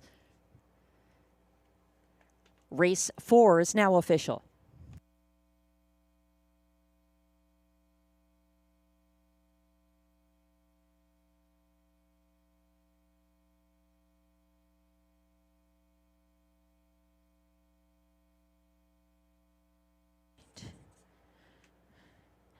Race 4 prices are now posted. Number 3, PL Rinchenia returns $25.10 to win. The $2 exactor, 3-4, $67.40. The $1 triactor, 3-4-5, $108.10. And the $1 superfecta, 3-4-5-2, $310.30.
The race 4 rundown is now displayed. Number 1, Bayfield Beach was 5th. 2, Betts Beach, 4th. 3, PL Rinchenia took a new lifetime mark for Robert Shepard. The even money favorite, number 4, Smokestack, was second by a head. 5, Horizon Sealster was closing 3 wide for show. And 6, Arizona Jackson was 6th.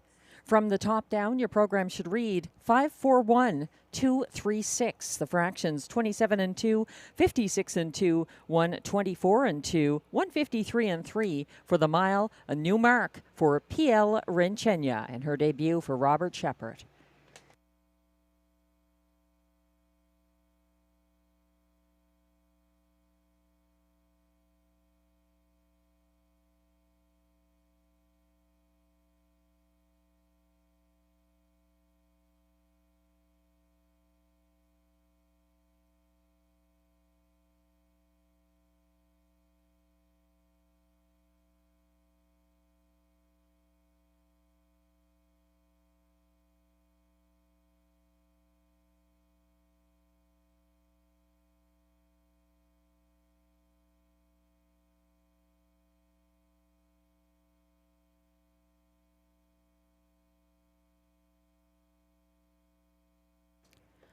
Moving on to race 5 now. We're looking at track handicapper selections. Glenn is going to the returning number 2, McWicked Time, who has been racing in Pennsylvania, New Jersey, and New York.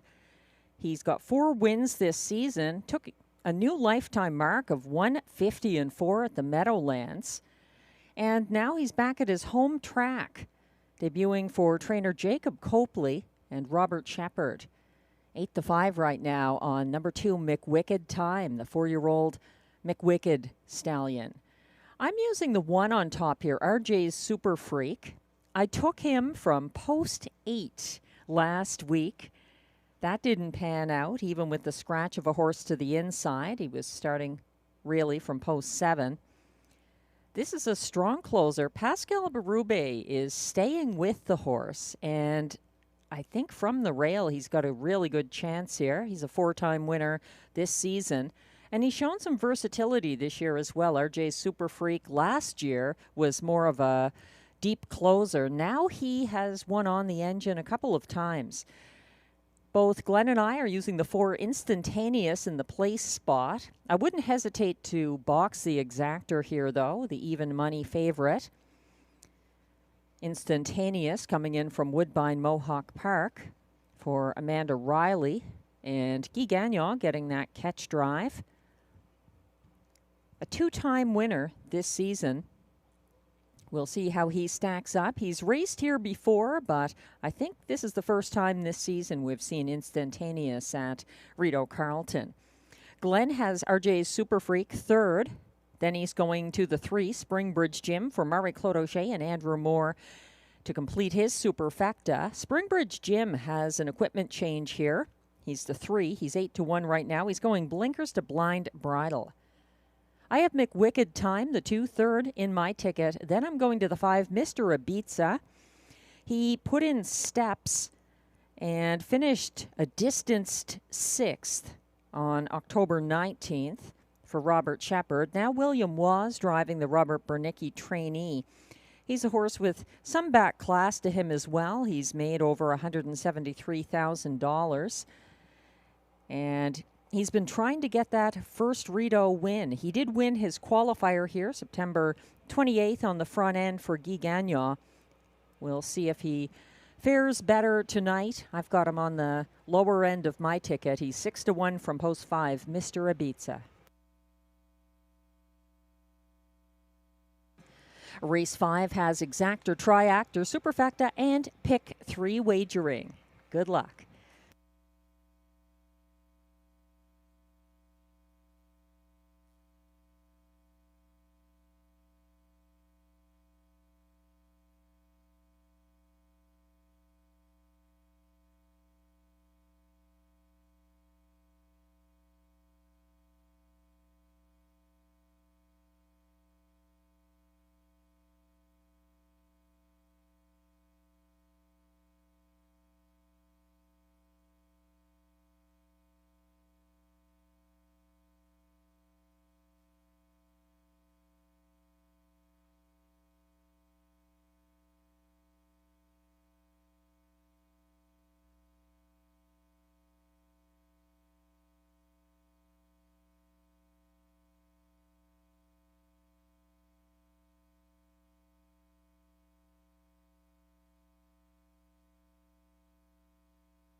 Thanks to Frank in New York reaching out. He's a Rideau Carleton fan, sometimes player. He pointed out that the pick 4 sequence ending here may pay out on 3 of 4 if RJ's Super Freak doesn't get the win. Thanks for that, Frank.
As the horses come on track for the Race 5 Post Parade, just a reminder, Rideau Carleton Raceway races every Wednesday evening at 6 p.m. and every Sunday evening at 6:30 p.m. right up until the end of November. Then we've got a schedule change late in the season. Mr. Lucky's is closed this evening. It will be open again for grandstand dining during the live races only, starting next Wednesday night.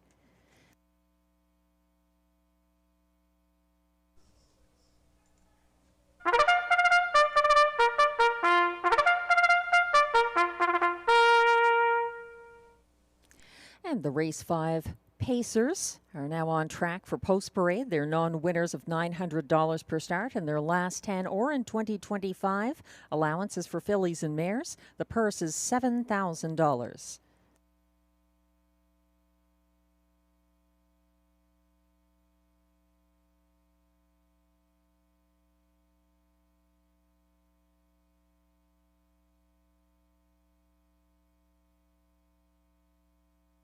Number 1 is RJ's Super Freak, owned by trainer Eric Lafleur of L'Ange Gardienne, Quebec, with Michel Blais, also of L'Ange Gardienne. Pascal Berube drives. 2 is the current 2-1 favorite, Mick Wicked Time, owned by Jacqueline Donnell of Metcalfe, Ontario. Debuting for trainer Jacob Copley, Robert Shepard drives. 3 is Springbridge Gym, owned and trained by Andrew Moore of Osgood, Ontario, co-owned by Tommy Godfrey of Charlottetown, Prince Edward Island. Marie-Claude Auger drives, and Springbridge Gym goes from blinkers to blind bridle.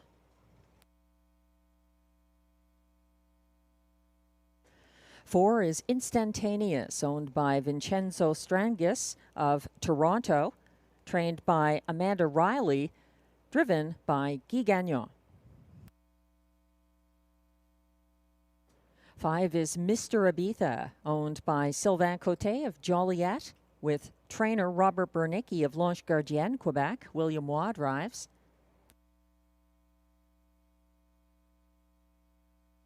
And completing the field, number 6, Moonlight Boy, owned by Nathalie Ouellette of Mirabel, Quebec, trained by Stéphane Gagnon, driven by Clark Stacey. That's your field for upcoming Race 5 with Exactor, Triactor, Superfecta, and Pick 3 wagering. If you're playing the Pick 3 here, the only change is the equipment change on number 3, Springbridge Gym, in the first leg, Race 5, going blinkers to blind. We're looking at the 9-5 current favorite. He's my top selection. Number 1, RJ's Super Freak, who wired at 2-5 in his last start from the Rideau Rail. That was on August 10th at a similar classification. He was 3 wide from last at the top of the stretch on Sunday. He likes the inside post position this year. RJ's Super Freak actually won the Rideau Preferred Handicap from the rail on June 15th, and he's Pascal Berube's choice over Moonlight Boy. Massive post relief for RJ's Super Freak, 9-5 from the rail. And as Frank from New York pointed out, the only way the early pick 4 pays out on 4 of 4 is if RJ's Super Freak wins. Otherwise, it's a 3 of 4 early pick 4.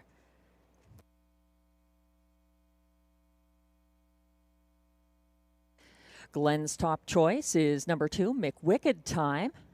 Also Robert Shepard's choice this race over Springbridge Jim and Mr. Ibiza. McWicked Time is up in class after a 5th place finish October 14th at Pocono.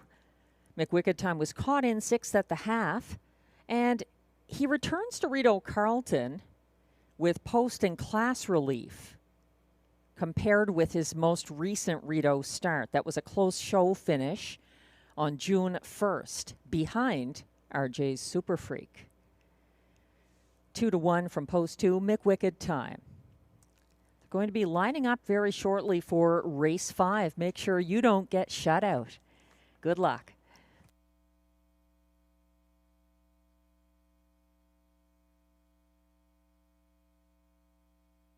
Starter has called the field for race 5. Still a little time to wager. I wouldn't ignore the 4 here either. Instantaneous could surprise at 3-1 for Amanda Riley and Guy Gagnon, certainly in my ticket. They're lining up now. 1 is RJ's Super Freak, the 3-2 favorite from the rail for Pascal Berube. 2 is McWicked Time, Robert Shepard. 3, Springbridge Jim for Marie-Claude Auger. 4, Instantaneous, Guy Gagnon. 5, Mr. Ibiza for William Waugh. And on the outside, 6, Moonlight Boy, Clark Stacey. They're headed into the turn. RJ's Super Freak, a couple of lengths behind the others as the starting gate moves on to the backstretch. Berube timing the gate with the favorite. They're all in line. They're off and pacing, and there goes RJ's Super Freak straight to the front on his outside in second. That's Instantaneous, and following him now, second over in third early. That's Mr. Ibiza underway. Following from fourth along the pylons, McWicked Time behind him in fifth in the early going, Springbridge Jim, and trailing the field at the moment, Moonlight Boy. They're single file to the opening quarter and leading the way. RJ's Super Freak, 28-1, a moderate early tempo for this group from the pocket. That is Instantaneous under tight lines for Guy Gagnon. Closer from third now, Mr. Ibiza. From fourth, McWicked Time. In fifth, that's Springbridge Jim. And first over from last, here comes Clark Stacey with Moonlight Boy. They're headed around the turn, and still on the engine, it's RJ's Super Freak reaching the half in 58-2, a 30-1 breather in the second quarter. That's RJ's Super Freak with the pocket sitting Instantaneous racing second. First over now into third on the outside, Mr. Ibiza and William Waugh advancing, gapping cover. Second over in fourth, McWicked Time to his inside fifth. That's Springbridge Jim, and losing contact at the back of the field, Moonlight Boy. 126 flat to 3/4, and it's still RJ's Super Freak leading the way, popping the pocket now. Instantaneous is going to make a race of it coming down the stretch. It's RJ's Super Freak on the lead, chasing, but not advancing past the sulky wheel yet. It's Instantaneous chasing to the wire, and it's going to be Instantaneous nosing out RJ's Super Freak. For third, Springbridge Jim, it looked like Mr. Ibiza fourth, 1:54-1.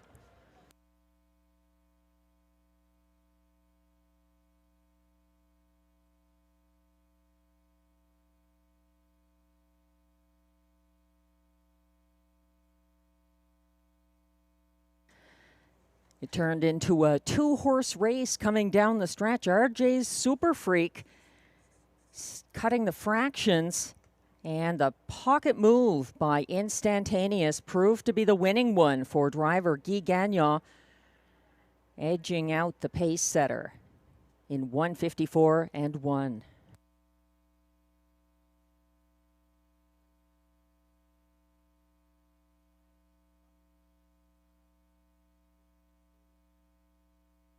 Unofficial top 4 order of finish is now displayed for race 5 at 5-2. Number 4, Instantaneous, gets the win for Guy Gagnon over the even money favorite. Number 1, RJ's Super Freak, second. 3, Springbridge Jim was third.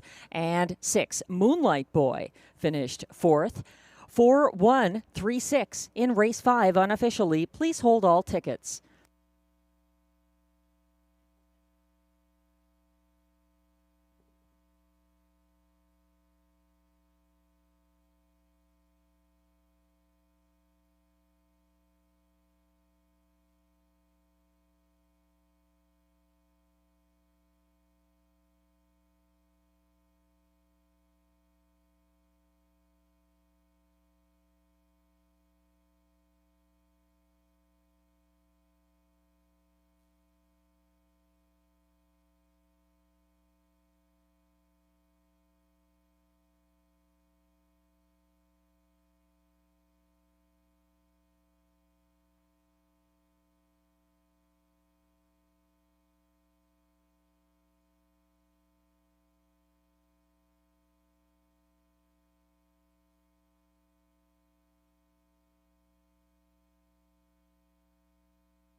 Now coming back to the Rideau Carleton Winner's Circle, unofficial race 5 winner, number 4, Instantaneous, a 7-year-old bay gelding by Always Be Mickey out of Getting Ready to Roll, owned by Vincenzo Strangis of Toronto, bred by Diamond Creek Farm LLC of Wellsville, Pennsylvania, trained by Amanda Riley, driven to the win by Guy Gagnon.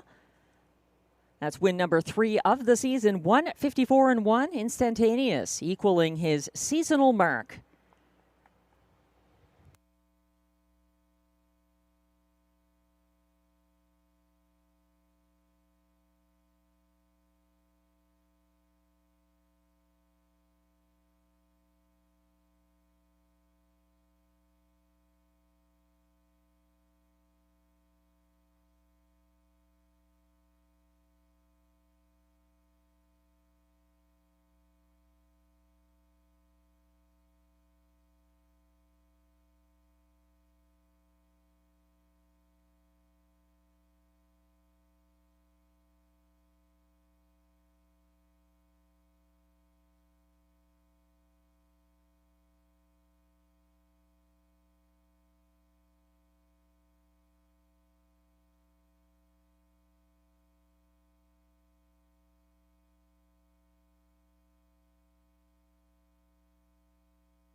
And race 5 is now official. Prices are posted for race 5. Number 4, Instantaneous, returns $7.20 to win. The $2 4-1 exactor pays $18.70. It's $59.75 for the $1 triactor. The 20-cent pick 3, 2, 3, 4, 3 of 3, $179.62. And the $1 pick 4, 3 of 4, $158 and change. The $1 superfecta, $228.45 for the 4-1-3-6 combination.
The race 5 rundown is now posted. Even Money, beaten favorite number 1, RJ's Super Freak, finished second.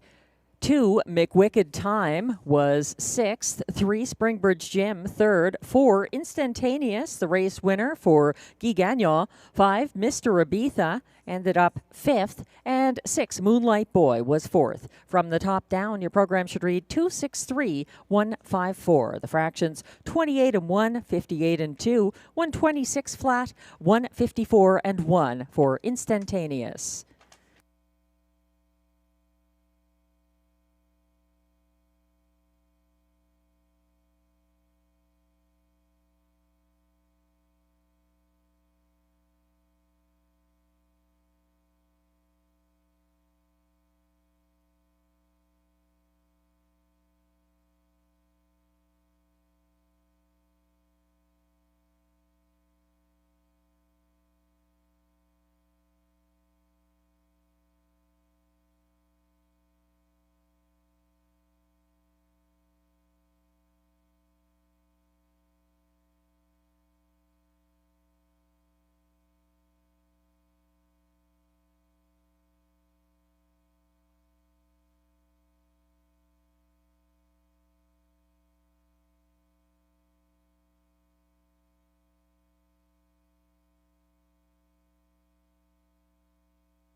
And the race 6 post parade is now coming on track.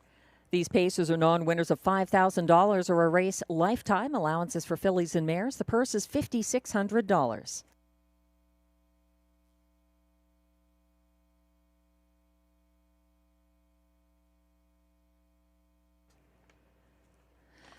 Leading the post parade, perhaps a little reluctantly, number 1 is Latago, owned by Lisa and Scott Henry of Odessa, Ontario, trained and driven by Darcy Clancy.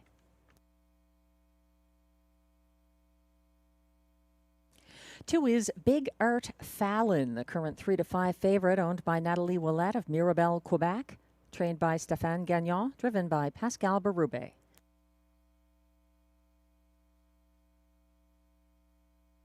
Three is Art Aya Thrill, owned by Kathy McBride of Almont, Ontario, trained by Jennifer McBride. Claude LaRose drives.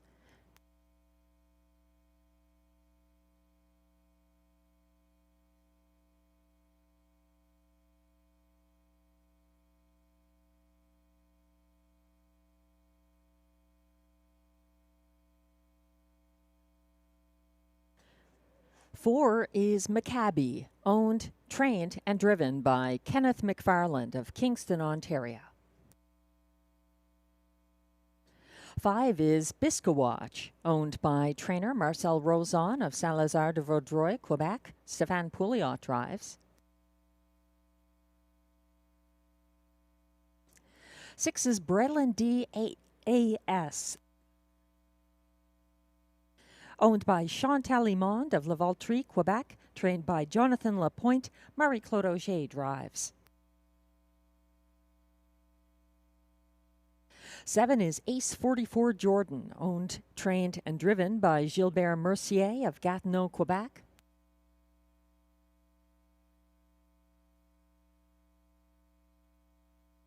'From Post 8, Jack on the River, owned by Jamie Copley of Kenmore, with Kimberly Eaton of Brockville and Peter Kirscher of Oxford Mills, Ontario, trained by Mandy Archer. Guy Gagnon drives. And from Trailing Post 9, Stonebridge Razor, owned, trained, and driven by Jeffrey Egan of Arnprior, Ontario. That's your field of 9 pacers in upcoming Race 6, Exactor Triactor, Super High 5, and Pick 5 wagering.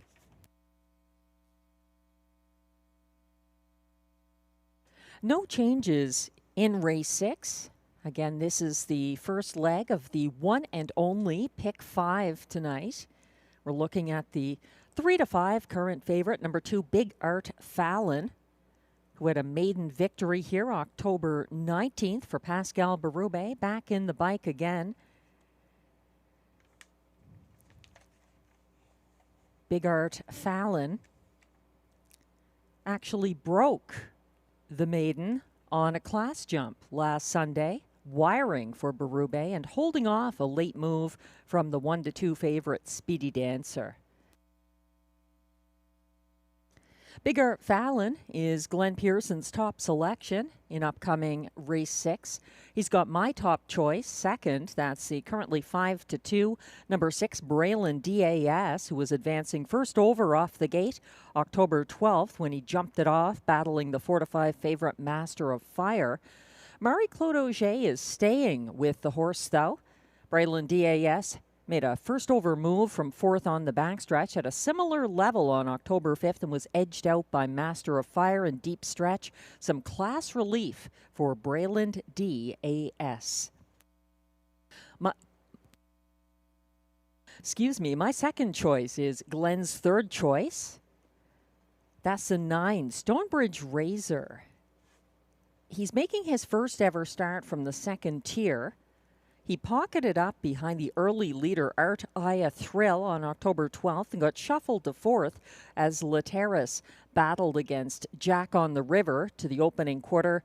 Stonebridge Razor was gapping last along the backstretch, but then came 3 wide on the final turn, closing in the field's fastest, 28-3. He's up in class, And my only hesitation has to do with the second tier start for Stonebridge Razor, the 2-year-old Sunshine Beach Colt, who looks great out there.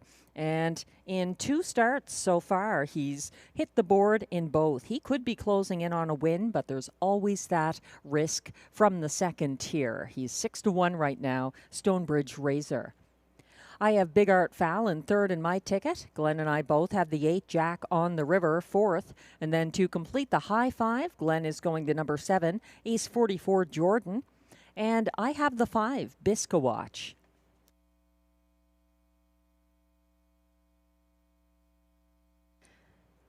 I'm somewhat surprised by the 3-1 odds on number 8 Jack on the River. A tough post position, no scratches. Jack on the River got away single file fourth from a better post position last Sunday and was caught in and shuffled back inside of the parked out Ace 44 Jordan. He was loose late for show. 7-2 right now on the 2-year-old Artspeak Gelding. Jack on the River, a tough post for his 3rd career start. He does have Guy Gagnon driving, though, which is never a bad thing. He pulled the upset with Instantaneous in race 5 and the bigger upset with Logan Behold back in race 2 so far tonight.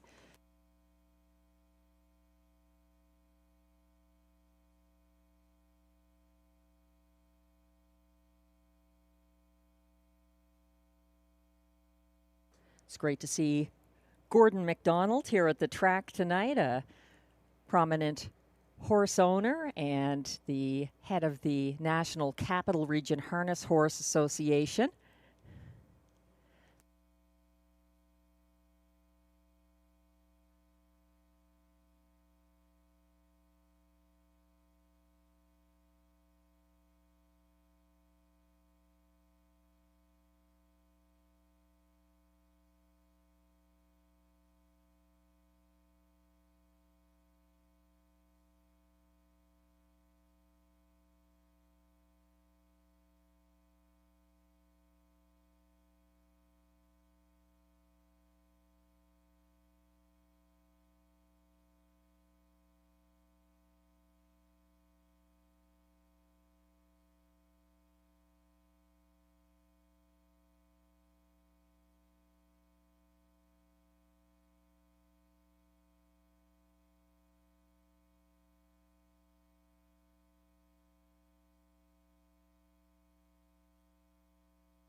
Starter has called the field for race 6. It looks like there's a possible equipment issue with the 1. Actually, the 1 is just being turned and sent behind the gate. She's on her way now. Still a little time left. If you wanted to play the pick 5, it begins here. They're lining up now. It's our one and only pick 5 of the night. 1 is Latago, Darcy Clancy. 2, Big Art Fallon, 4-5 favorite for Pascal Berube. 3 is Art Aya Thrill, Claude LaRose. 4 is Maccabi, Ken McFarland. 5 is Biscawatch, Stéphane Pouliot. 6, Braylon DAS, Marie-Claude Auger. 7, Ace 44 Jordan, Gilbert Mercier. 8, Jack on the River for Guy Gagnon on the outside. And the trailer is 9, Stonebridge Razor for Jeff Egan. They're off and pacing. It's a staggered start on a break early. Art Eye Thrill retreats to last as the battle is on up front. A 3 high Biscawatch advancing for Stéphane Pouliot to battle against Latago, who is along the rail and between horses moving to the front now. Berube sending Big Art Fallon, who lands on the lead, but stalked closely by Latago to the opening quarter of 28-4. Coming down the stretch the first time, that is Big Art Fallon on the lead. Latego in the pocket. Racing third now, Stonebridge Razor. And following from fourth, that's Biskawatch. First over in fifth now, Braylon DAS. It's a gap back to sixth place, Maccabi, who is followed by Jack on the River.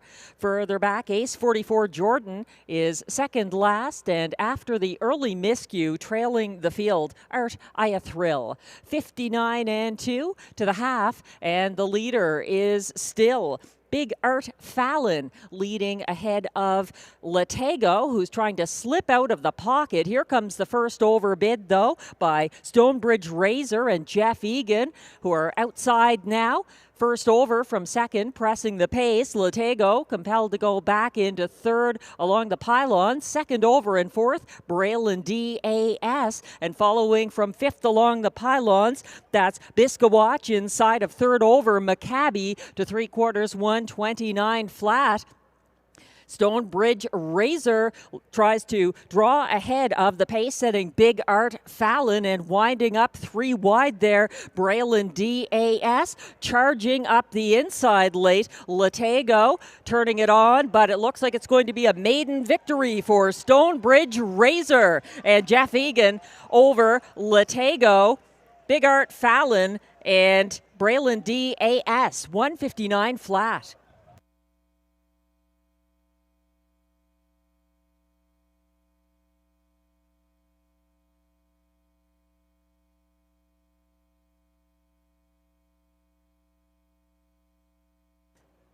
Big Art Fallon setting the pace in race 6, but falling prey to Stonebridge Razor. Razor sharp for a maiden victory. Jeff Egan sending him to this 159 flat first career win. Latego finishes second. Then it's Big Art Fallon and Braylon DAS very close for fifth in the high five here.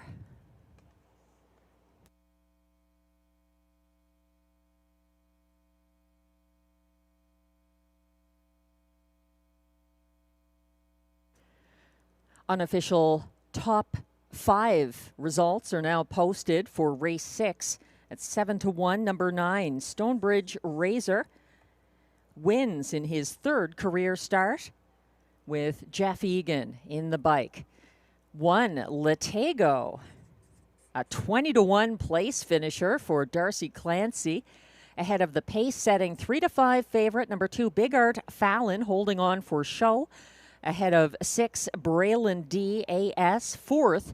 And that was the 90-1, number 4, Maccabi for Kenneth McFarland, completing the high five. 9-1-2-6-4 in race 6, unofficially. Please hold all tickets. We've got quite a cheering section down there tonight. Fans of Stonebridge Razor or Jeff Egan or both.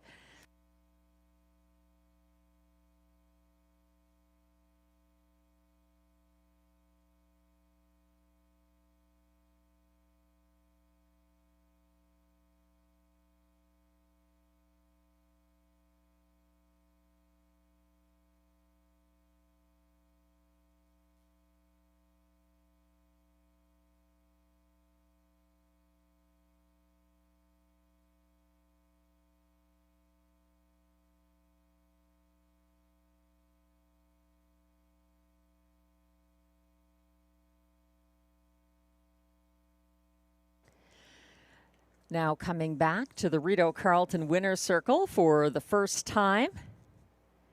A maiden victory in 159 flat for number 9, Stonebridge Razor, a 2-year-old bay colt by Sunshine Beach out of Odds On Magic. Owned, trained, and driven by Jeffrey Egan of Arnprior, Ontario. Bred by Stonebridge Farm Limited of London, Ontario. Congratulations on the maiden victory from a challenging post position for any young horse. Here's to many more for Stonebridge Razor. 159 is his new lifetime mark.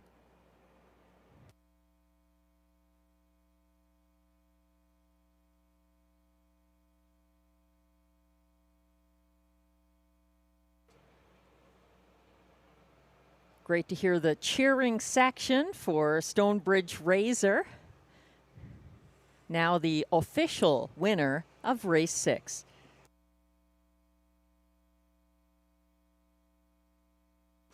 Prices are posted for race 6, number 9. Stonebridge Razor returns $16.20 to win. The $2 9-1 exactor, $152. $296.45 for the 9-1 $2 triactor. And unsurprisingly, we have a carryover in the super high five of $2,882.24.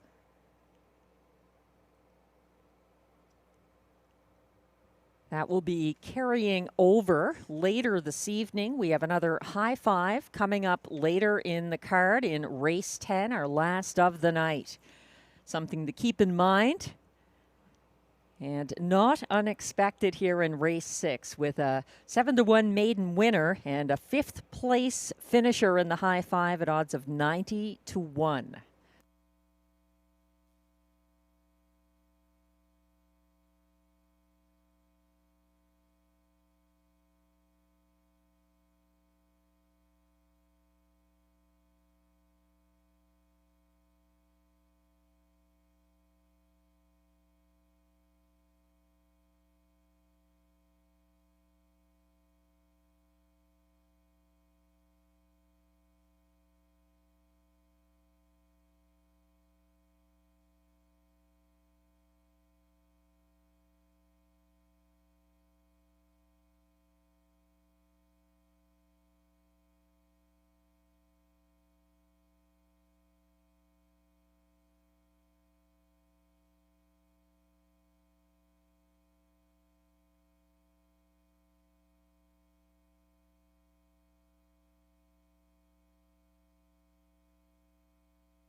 The race 6 rundown is now posted. 1, Latago was a good second. 3-5 favorite. Number 2, Big Art Fallon held on for show. 3, Art Aya Thrill broke and finished 9th. 4, Maccabi, a good 5th at odds of 90-1. 5, Biscawatch was 8th. 6, Braylon DAS was 4th. 7, Ace 44 Jordan, 6th. 8, Jack on the River, 7th. And 9, Stonebridge Razor, a maiden breaking win at odds of 7-1 for Jeff Egan. From the top down, your program should read 239-584-671. The fractions 28-4, 59-2, 129 flat, 159 flat. The new mark for Stonebridge Razor, razor sharp.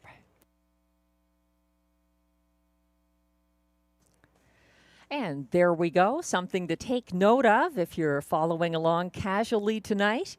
You might want to start mapping out a high five ticket for race 10, our last of the night. We've got a carryover of $2,882.24. Moving on to the high five in race 10 tonight.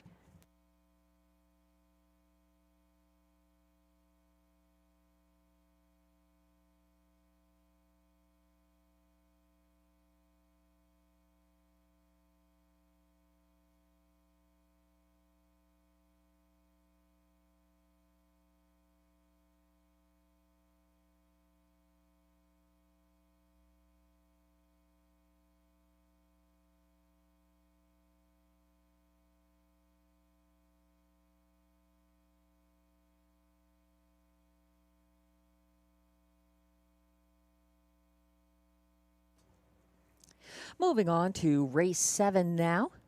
Exactor, triactor, superfecta, and late pick 4 wagering.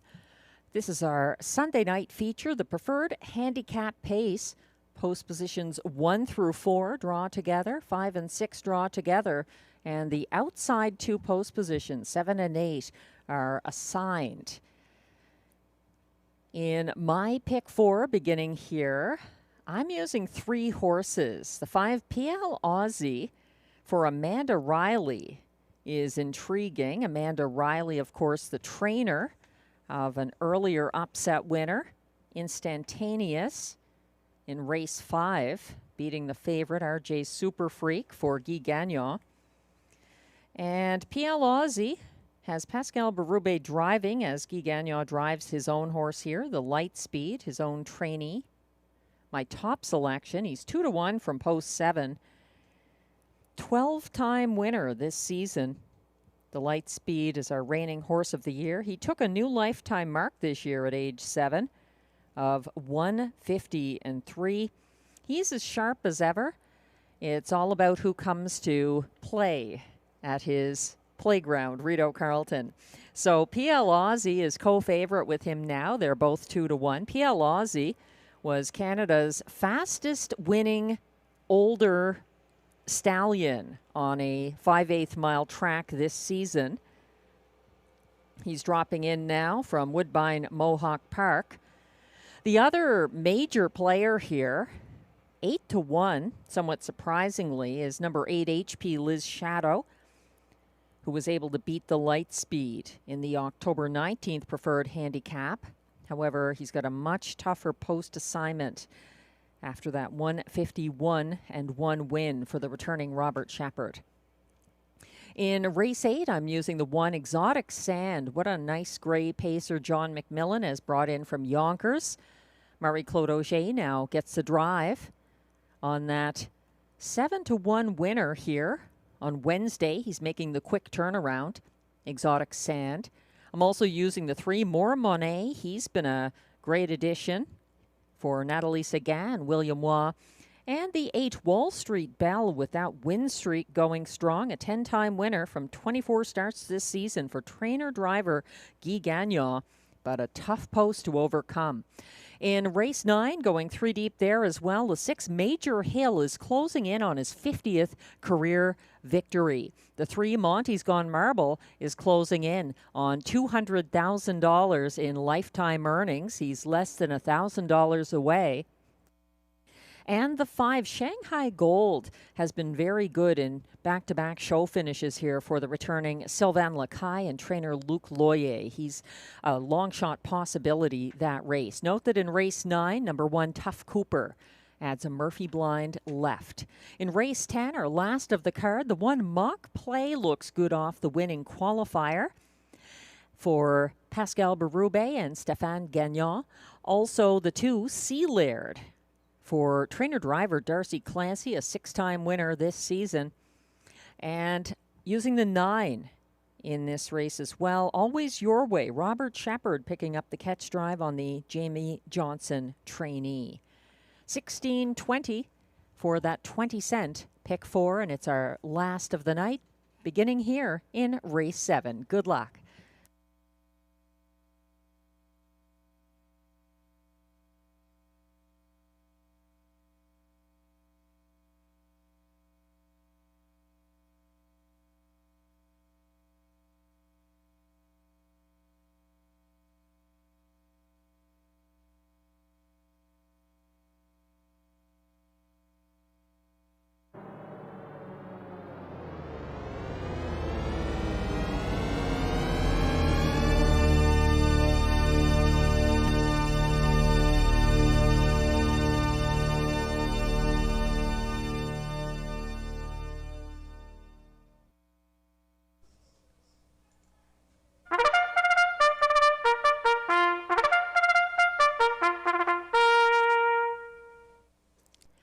And here come the preferred handicap pacers for the race 7 post parade. Post positions 1 through 4 drew together, as did the 5 and 6. Post positions 7 and 8 assigned. The purse, $10,000. No changes.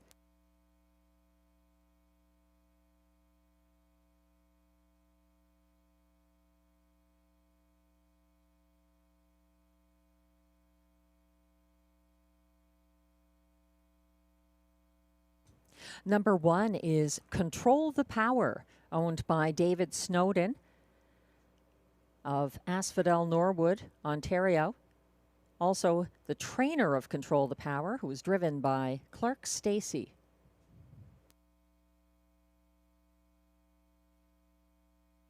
Two is Shotgun Jerry, owned by a numbered Quebec corporation of Gloucester, Ontario. Stéphane Pouliot trains and drives.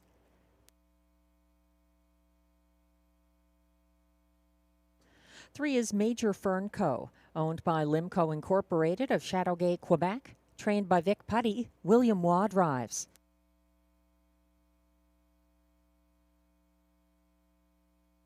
Four is JJ Xavier, owned and trained by John McMillan of Odessa, Ontario. Mike Healy is in the bike.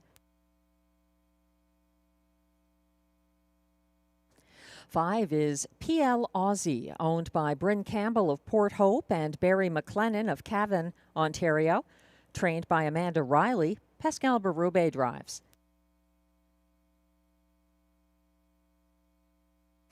6 is I Am a Rocket, owned by Louise Ricard of Gatineau, Quebec. Trained by Guy Gagnon, driven by Marie-Claude Auger.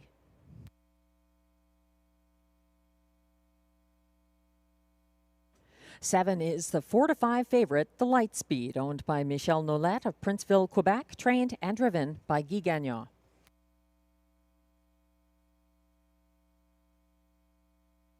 And from Post 8, HP Liz Shadow, owned by Imagine Stable of L'Ange Gardien, Quebec, trained by Jacob Copley, driven by Robert Shepard. That's your field of 8 preferred pacers in upcoming race 7 with exactor, triactor, superfecta, and late pick 4 wagering.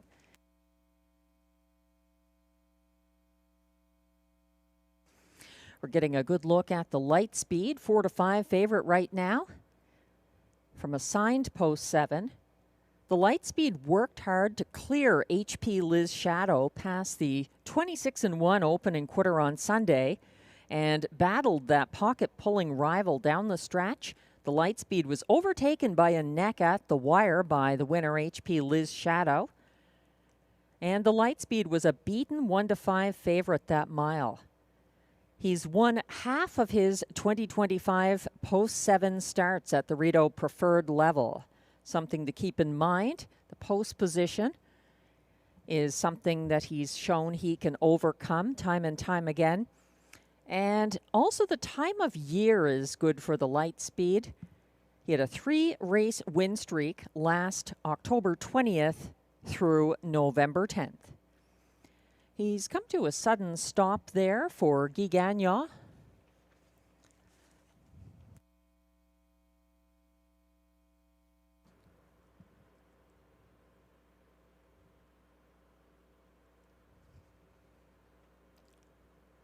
The Lightspeed is now moving along the backstretch once again. Not sure what that was about. He did come to a quick stop there, but pacing again and looking every bit the 4 to 5 favorite.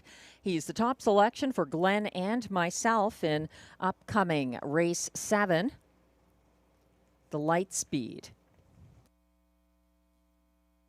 Glenn is going to 8 HP Liz Shadow in the place spot. I've got him 3rd. It's an assigned post position, and this horse is moving out quite a bit. After leading to the fastest opening quarter of the card on Sunday, 26-1, HP Liz Shadow pocketed up behind the Lightspeed and tipped for the stretch drive. He drew ahead by a neck in the final strides, and now he's moving out quite a bit, which makes the difference. The assigned Post 8 versus Post 3, the winning post position for HP Liz Shadow last week. So I have him 3rd in my ticket. However, HP Liz Shadow is Robert Shepard's pick over Control the Power in upcoming race 7. I have the 5 second here, PL Aussie, who was parked 3rd over on the Mohawk first turn, October 10th. He backed down to 6th along the pylons and went 3rd over again at the half. He was caught behind a backpedaling horse called Levine and tipped wide late, but he was no threat to 148-1 winner Blue Hunt. PL Aussie is Pascal Berube's choice over Major Fern Co. Starter has called the field, and the race 7 preferred pacers are now going behind the gate. This is the last pick 4 sequence of the night at Rideau Carleton. Make sure to get those bets in. 1 is Control the Power for Clark Stacy. 2, Shotgun Jerry, Stefan Pouliot. 3, Major Fernco, William Waugh. 4, JJ Xavier, Mike Healy. 5, PL Aussie, Pascal Berube. 6, I Am a Rocket, Marie-Claude Auger. 7, The Lightspeed, the 4-5 favorite for Guy Gagnon. And on the far outside, number 8, HP Liz Shadow for Robert Shepard. They're on the backstretch.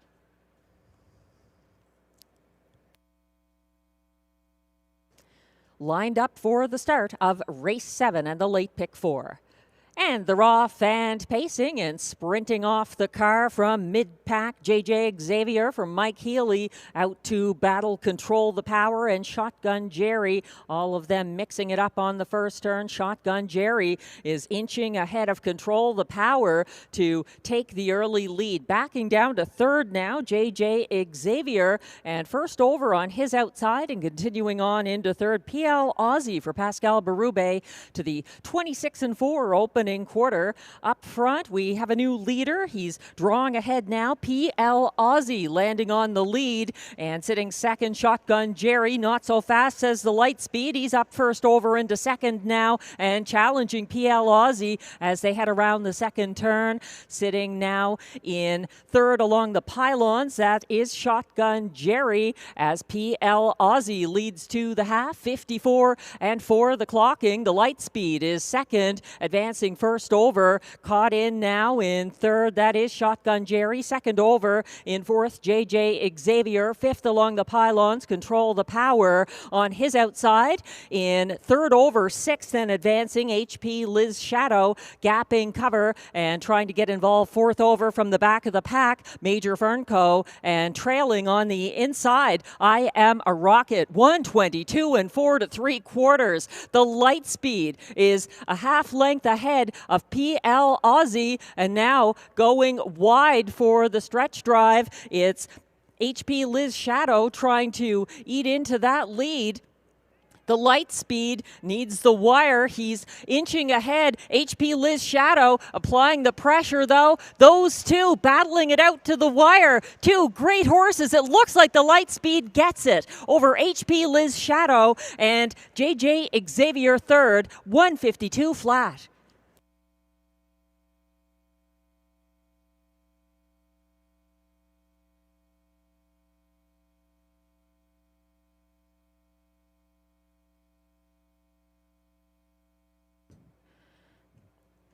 PL Aussie had a slight lead until the Lightspeed drew ahead coming down the stretch, and then HP Liz Shadow was right up alongside him, battling to the wire. It got very close. We'll have to wait for the win photo here. I think it went to the Lightspeed on the inside, but tough to separate at the wire. It was JJ Xavier, though, up for show ahead of PL Aussie, holding on for fourth in a thrilling edition of the preferred handicap pace. And the unofficial top 4 order of finish is now posted. Indeed it is. Number 7, the Lightspeed, 6-5 favorite, comes through for Guy Gagnon's third driving win of the night. 8, HP Liz Shadow, an excellent place finish there. 4, JJ Xavier, 12-1. Is the show finisher ahead of 5, PL Aussie, fourth. 7-8, 4-5 in race 7, unofficially.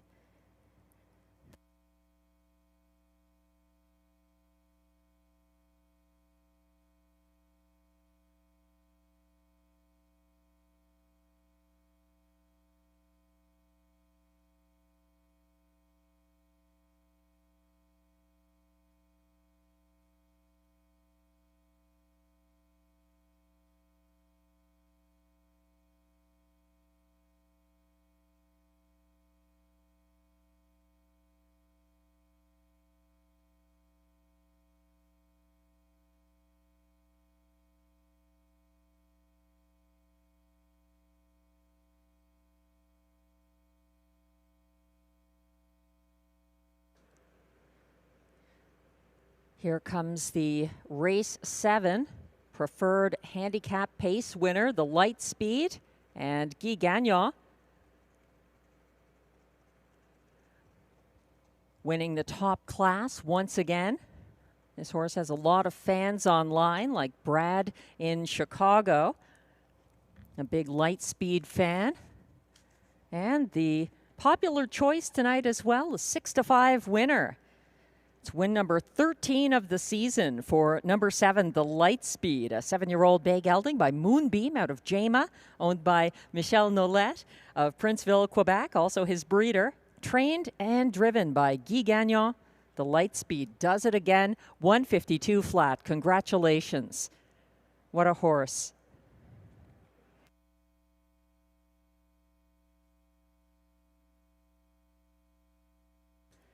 Race 7 is now official.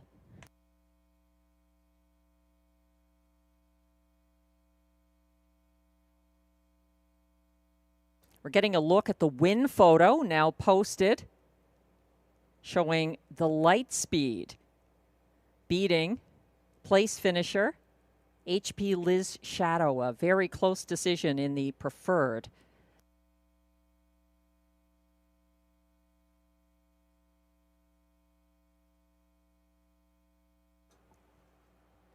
And race 7 results are now posted with prices. 7, the Light Speed returns a generous $4.70 to win. The $1 pick 3, $4.97, 3 of 3, $91.05. 20-cent pick 4, $3.497, 4 of 4, $268 and change. $2 exactor here, 7/8, $14 even, $38.80 for the $1 7/8 triactor, and the superfecta returns $157 and change for the 7/8 ticket.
The race 7 rundown is now posted. 1, Control the Power was 7th. 2, Shotgun Jerry 6th. 3, Major Fernco was 8th. 4, JJ Xavier 3rd. 5, PL Aussie 4th. 6, I Am a Rocket was 5th. 7, The Light Speed, a 6-5 winning favorite for Guy Gagnon. And 8, HP Liz Shadow, a very close second. From the top down, your program should read 7, 6, 8, 3, 4, 5, 1, 2. The fractions, 26 and 4, 54 and 4, 122 and 4, and 152 flat for the latest victory by the Light Speed.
We've got some loyal fans playing along online. If you're on Harness Racing Twitter or X, be sure to join in with any handicapping and betting insights and results that you're enjoying.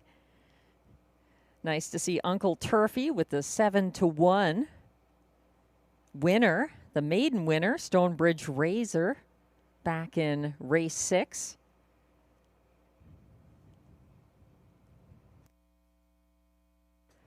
And Daniel, thanks for chiming in as well. It's an honor to be called a cold-blooded handicapping assassin. It's the nicest thing someone said to me all weekend. Thank you. Hope you're cashing, Daniel. The race 8 paces are starting to come on track for the post parade.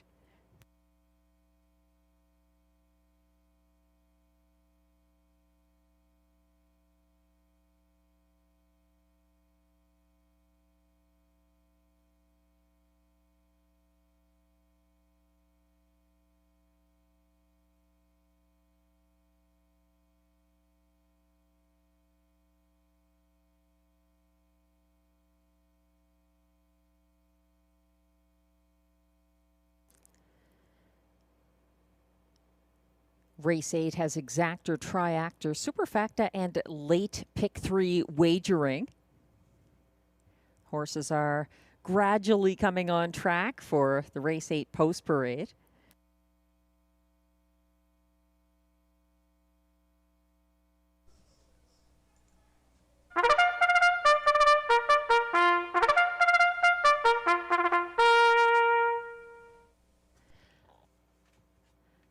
And here come the race 8 pacers, $10,000 or $10,500 claimers, racing for a purse of $6,600. No changes in race 8.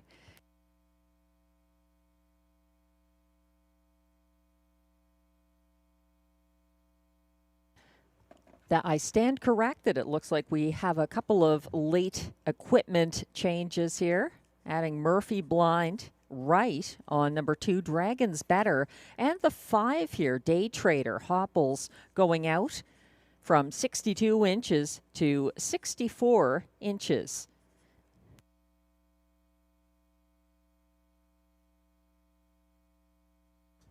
Leading the post parade, number 1 is Exotic Sand, owned and trained by John McMillan of Odessa, Ontario. Marie-Claude Auger drives.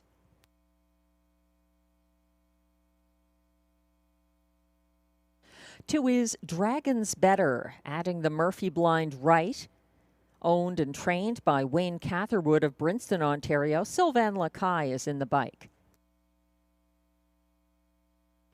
3 is More Monet, owned by trainer Nathalie Seguin of Gatineau, Quebec. William Waugh drives.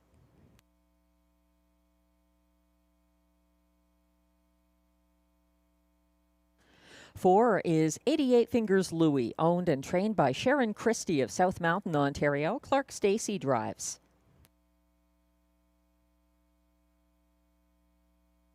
5 is Day Trader, owned by Mathieu Sené-Ouinnette and trainer Normand Ouinnette, both of Quebec. Stéphane Pouliot drives, and Day Trader's hobbles are out 2 inches from 62 to 64 inches. 6 is Shadow Dave, owned by Anne Lemarand of Gatineau, Quebec, trained and driven by Mike Healy.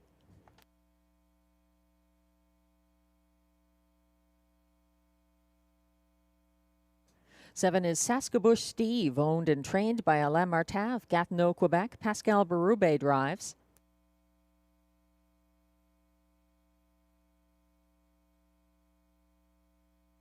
'And the 3-2 favorite from Post 8, Wall Street Belle, owned by Écurie Guy Gagnon Incorporé with Seth McLeod of Gatineau, Quebec, trained and driven by Guy Gagnon. That's your field of 8 pacers coming up in race 8. Exactor, triactor, superfecta, and late pick 3 wagering.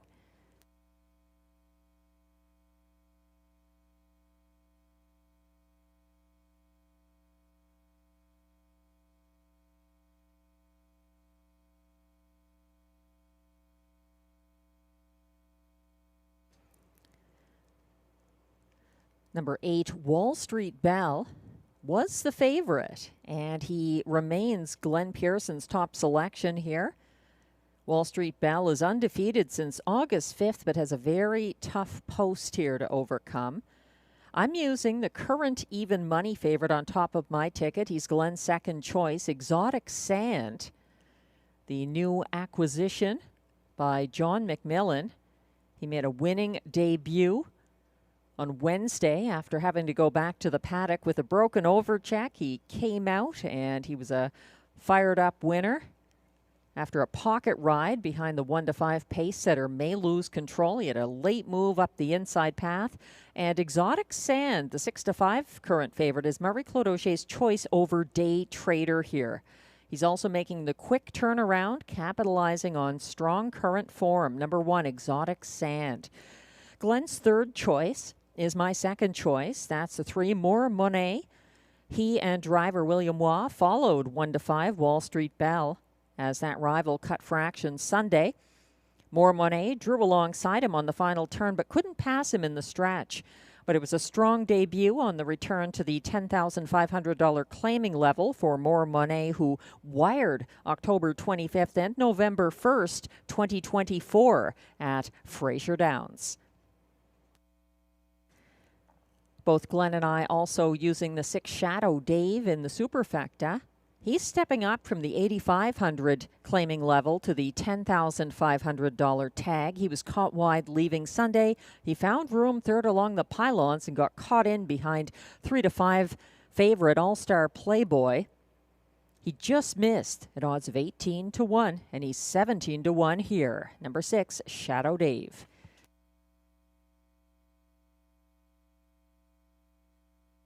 However you see it, it's time to play it. Starter has called the field for race 8.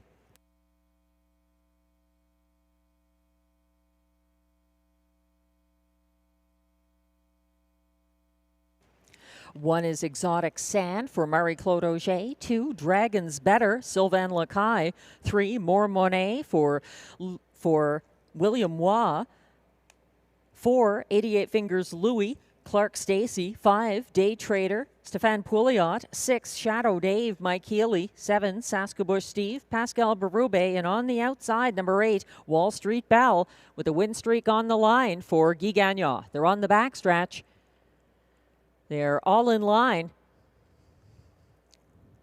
And they're off and pacing and sticking a gray neck in front. Exotic Sand is leaving well for Marie-Claude Auger. And in immediate pursuit, first over into second, Wall Street Belle for Guy Gagnon. He's going to backpedal into the pocket behind the gray Exotic Sand on the first turn. Gapping about 3 lengths behind them, following in third. That's Dragons Better ahead of More Monet, racing fourth to the opening quarter. Reached in a sharp 26 and 3. Exotic Sand now leading by 2 lengths over Wall Street Belle, and dropping back, making a miscue there. Dragons Better is now at the back of the field, advancing into third along the inside. More Monet first over into fourth. That's Day Trader gaining ground around the second turn to his inside. It is 88 Fingers Louis currently racing fifth. And they're still led by Exotic Sand to the half, 56-2. He's in charge and facing a first over bid along the backstretch from Day Trader, who's parked second outside of the pocket sitting Wall Street Belle. Second over and fourth, More Monet gaining ground. Behind him, third over now and moving up into fifth. That is Shadow Dave. Caught inside of him, trying to skim the pylons. 88 Fingers Louis further back. It's Saskabush Steve at the back of the main group, and trailing them all, Dragons Better, 124 and 3 3/4, turning for home. An insurmountable lead now for Exotic Sand, and Marie-Claude Auger snapping the win streak of Wall Street Belle. Just too good a going away win by about 8 lengths. Up for a place was Shadow Dave ahead of More Monet. Wall Street Belle fourth, 153 and 2.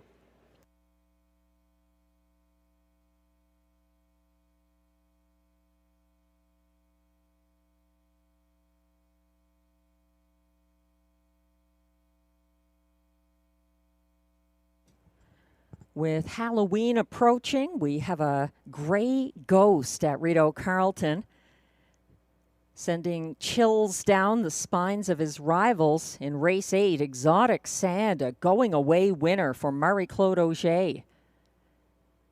153 and 2.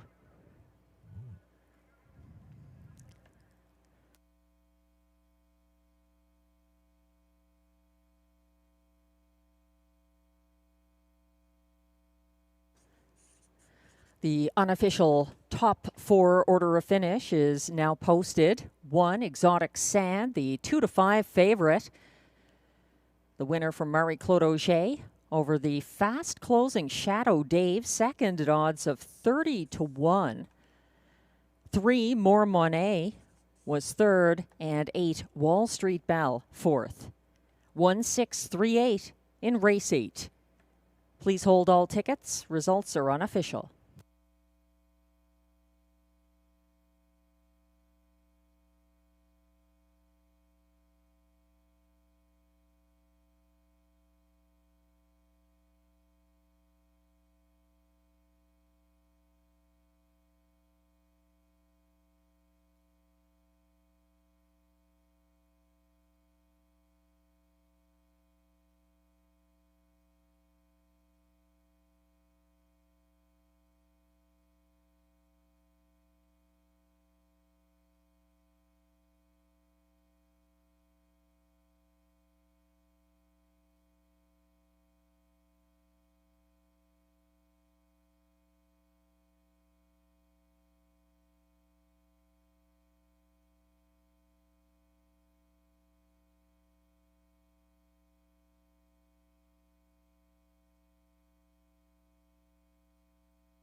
Race 8 is now official, and coming back to the Rideau Carleton winner's circle, going away, race 8 winner.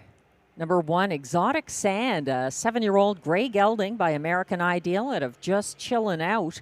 Owned and trained by John McMillan of Odessa, Ontario. Bred by White Birch Farm of Allentown, New Jersey. Driven to victory tonight by Marie-Claude Auger in a seasonal best, 153 and 2.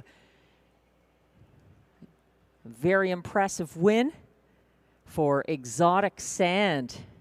Congratulations.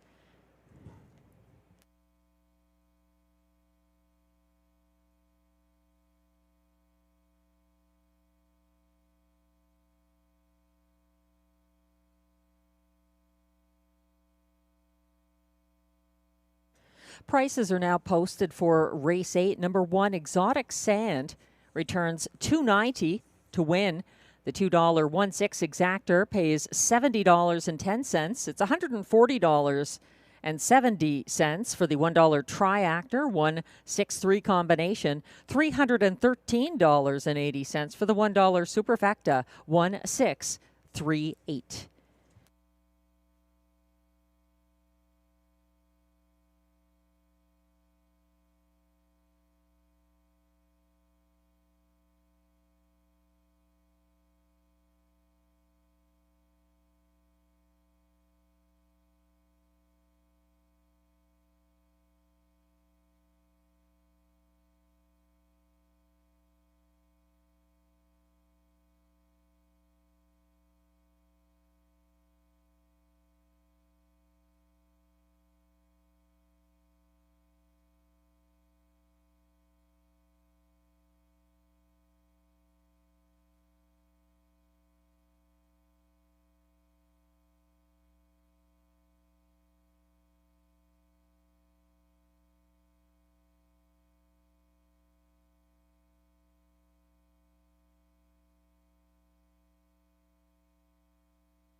The race 8 rundown is now displayed. 2 to 5 favorite, number 1 Exotic Sand.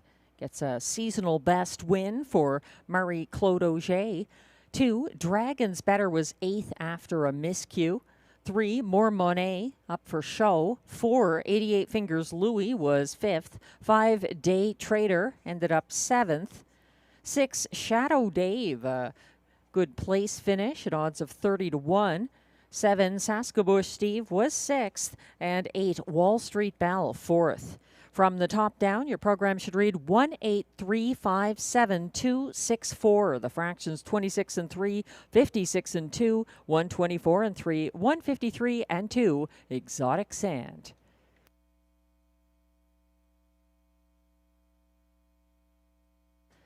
Race 9 is coming up next. Exactor, Triactor, Superfecta, and late daily double wagering. And this is a great time to remind everyone, stick around for race 10. We've got a super high five carryover of $2,882.24 coming up in race 10, our last of the night.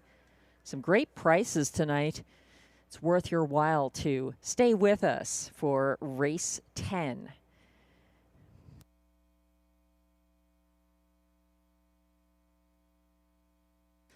In the meantime, race 9 has just one equipment change on the 1 Tough Cooper, adding a Murphy blind left. Glenn Pearson going with the 3 here. Monty's Gone Marble for Mike Healy and John McMillan.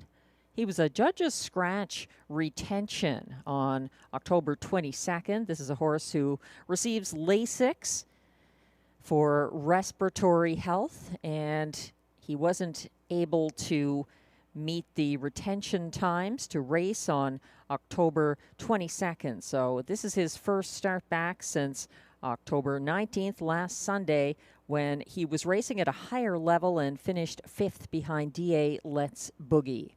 I've got the 6 on top here. He's closing in on career win number 50, Major Hill, the 12-year-old Giwa trainee with Pascal Berube driving. Just 2 wins this season, but a seasonal mark of 153 and 3 taken at Rideau Carleton.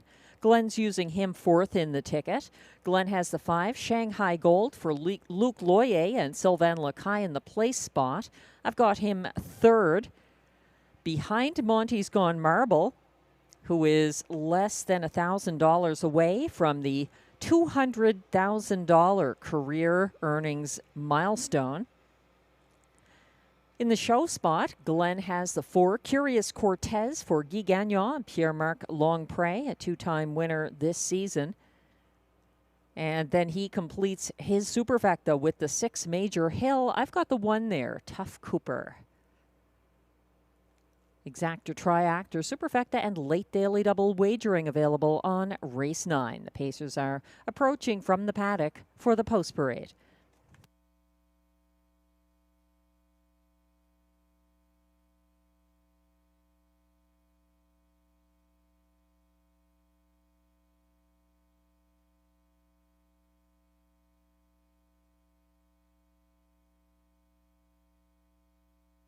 Just a reminder that next Saturday night in Tammy Forgey's free-to-play on-track-only handicapping contest in the Simulcast Lounge, the jackpot is up again to $700. If you're in the Ottawa area, whether you live here or you're just passing through, it's worth checking out simulcasting throughout the week in our Grandstand Simulcast Lounge, especially on Saturday nights with that contest. Free to enter, but you must be on track to get into the game and collect your potential winnings.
come the race 9 Pacers, non-winners of $600 per start in their last 10 or in 2025. The purse is $6,800.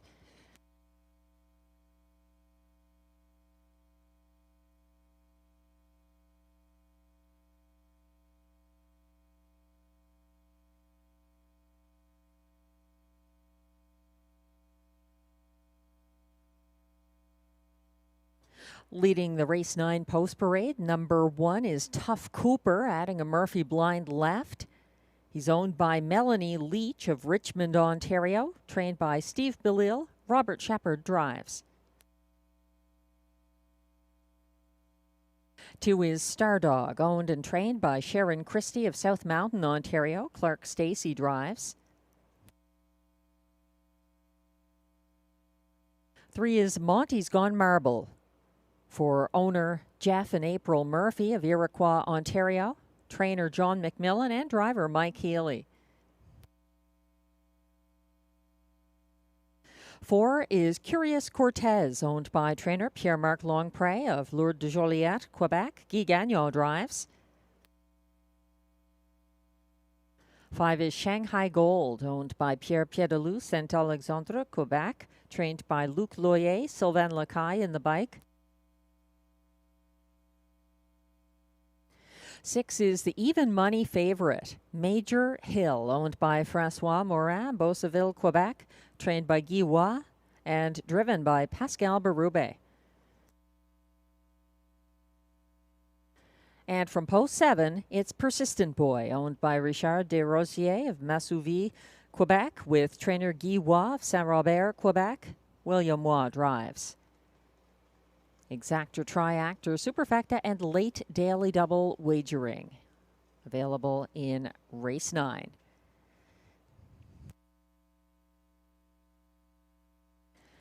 We're zooming in on my top choice and the current even money favorite from post 6, Major Hill, who is a win away from career victory number 50. He's got post and class relief. Major Hill was third over from last in front of the grandstand on Wednesday. He followed the 3-wide cover of winner Anna's Wish near 3/4 and closed in the field's fastest 29-3 over a good surface with a 1-second variant. He missed by a nose and tellingly makes a quick turnaround. Major Hill, even money from post 6.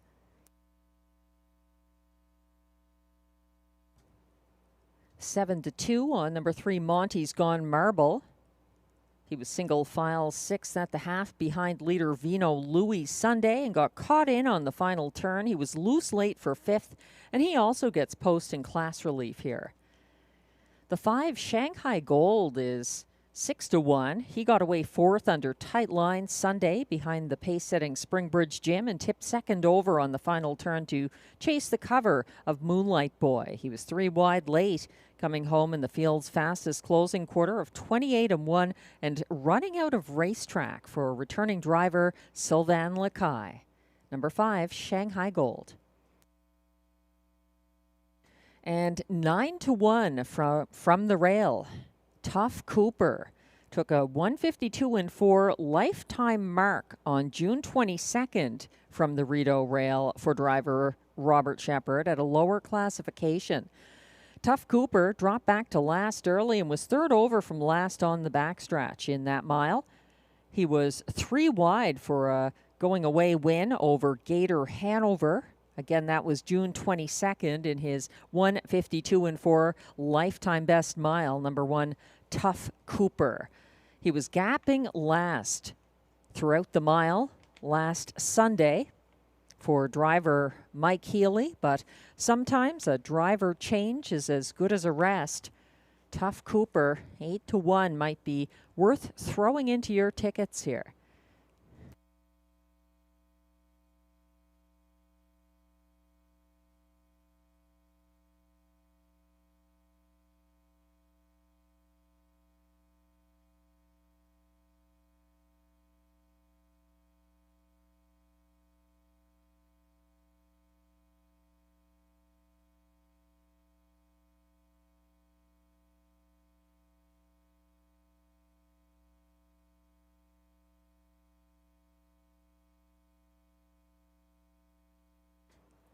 It looks like Tough Cooper is getting a lot of support in the show pool.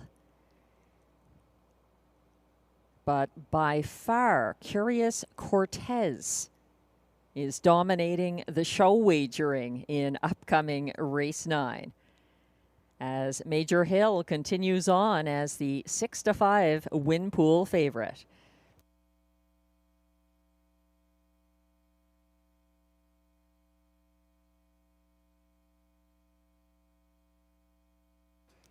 Starter has called the field for race 9. This is your last chance to play the late double.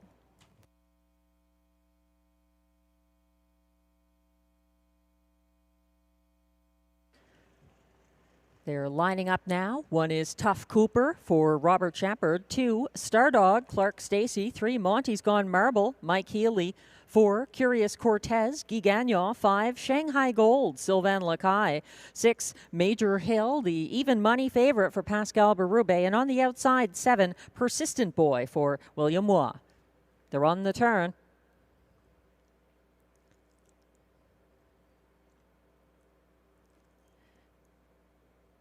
Field is now on the backstretch, lined up for the start of race 9. They're off and pacing and pushing the gate away. Monty's Gone Marble and Mike Healy out there and in hot pursuit. First over and second, Curious Cortez is going to drop into the pocket just ahead of Stardog, racing third. Parked first over now in fourth, that's Shanghai Gold. And leaving the pocket to come after the leader, that's Curious Cortez and Guy Gagnon making a second move past the opening quarter, 27 and 4, and clearing to the front now. That's new leader Curious Cortez in the pocket. Monty's Gone Marble following from third, Stardog in fourth. Shanghai Gold, fifth, Tough Cooper. First over from sixth, here comes Major Hill for Pascal Berube, and following that cover, second over from last, Persistent Boy. They're led around the second turn and reached the half, led by Curious Cortez, getting to that point in 57 and 3.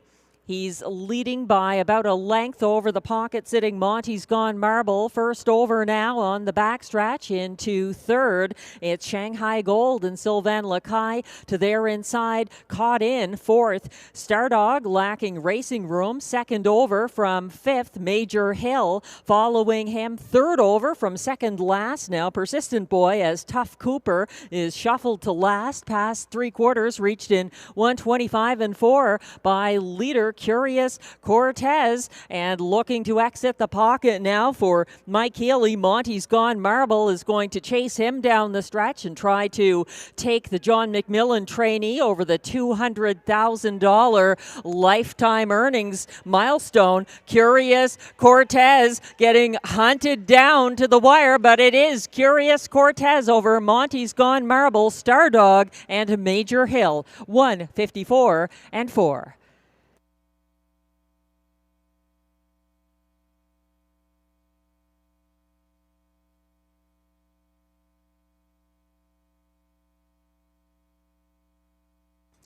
Monty's Gone Marble just kept closing, but Curious Cortez fought him off to the wire. Very close decision that goes to the Guy Gagnon-driven pace setter, Curious Cortez, by a head.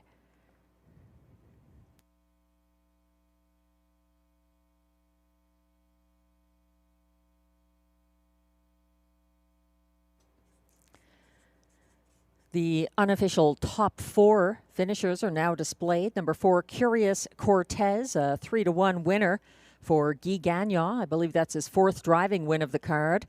A game second. Number 3, Monty's Gone Marble, ahead of the 30-1 number 2, Stardog. Finishing third, ahead of beaten 4-5 favorite number 6, Major Hill, who was 4th.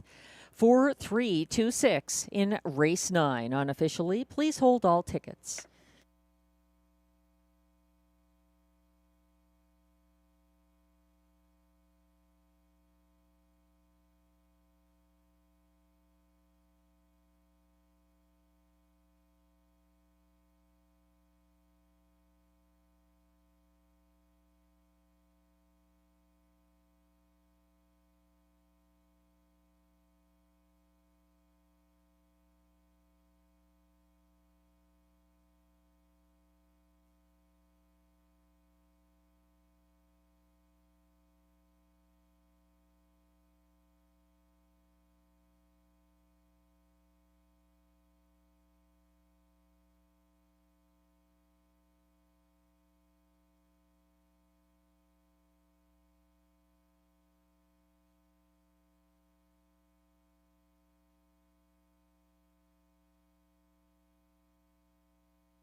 Returning to the Rideau Carleton winner's circle, it's unofficial race 9 winner, number 4, Curious Cortez.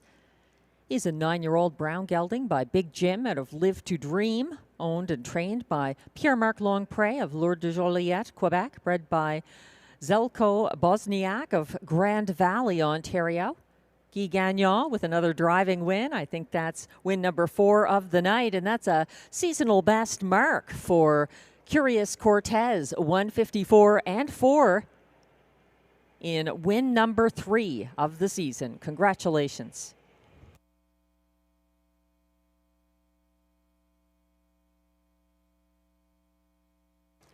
Race 9 is now official.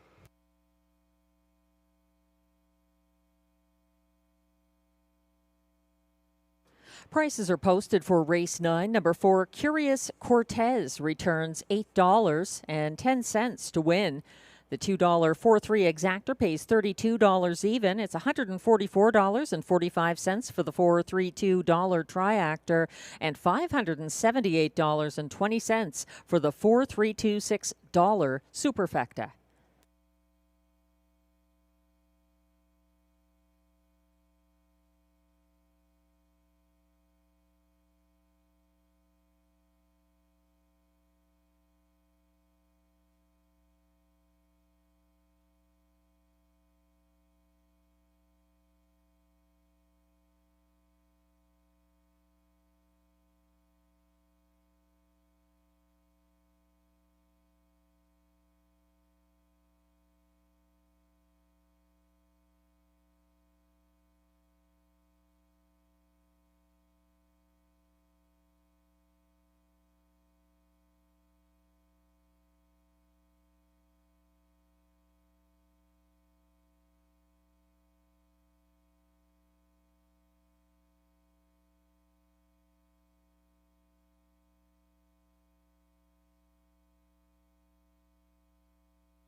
The race 9 rundown is now posted. Number 1, Tough Cooper was 7th. 2, Stardog 3rd. 3, Monty's Gone Marble, game 2nd. 4, Curious Cortez got a seasonal best victory for Guy Gagnon's 4th driving win of the card. 5, Shanghai Gold was 5th. 6, Major Hill, the 4-5 favorite, was closing late for 4th. And 7, Persistent Boy was 6th. From the top down, your program should read 7, 3, 2, 1, 5, 4, 6. The fractions 27 and 4, 57 and 3, 125 and 4, 154 and 4. Curious Cortez.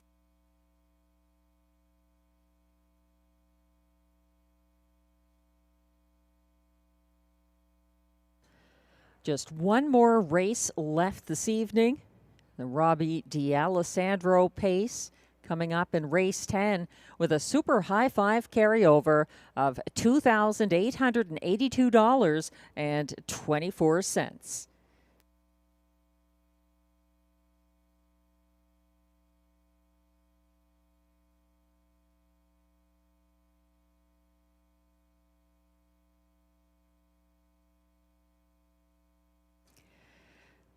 Congratulations to our Hawthorne bettor playing tonight. Happy to see you cashing in race 9 with Curious Cortez in that seasonal best win. Way to go.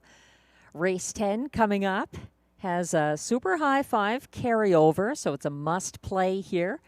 And Glenn Pearson making his top choice, my second choice. That's Sea Laird. And I can see this horse as a very strong contender. I don't think I would single the one here. I think I would be including Sea Laird as a possibility to win as well for Darcy Clancy, who started off tonight's card winning with the 5-1 Rideau Parking. So maybe that's a sign. He's 3-1 right now. Sea Laird from post 2. I like Mock Play, this one with 2 wins this season and dominant in a qualifier over Lancaster Bomber, another good pacer here, October 19th. Glenn has got number 9, Always Your Way, in the place spot. I'm using him third. The driver change to Robert Shepard is important to note because this horse was second to May Lose Control the last time Shepard drove, and that was back on September 21st. Glenn has number 7, Sunny Bow, in the show spot for Sylvain Lacaille and Melissa Loyer. I shy away from him from outside posts. Then Glenn is using the 6, La Barbe, for Stéphane Pouliot and completing his high 5 with number 5, Big Pete Style, the Mike Armstrong trainee, 13-year-old veteran pacer in line to Guy Gagnon here. I'm closing out my high 5 ticket with the 3-364, picking up long shot specialist driver Melanie Plourde and the 8 Fireshine on the quick turnaround and class relief for her. It's a tough post. She's a 10-time winner this season. I'm sure William Waugh can make the best of this mile for the Gerard Vaillancourt trainee. She doesn't have to face the likes of Beach Journey or Tamara Hanover here. She's 16-1, number 8, Fireshine. No changes in race 10. There's Exactor Triactor and a super high 5 carryover to close out the card this Sunday night at Rideau Carleton. Good luck with your selections.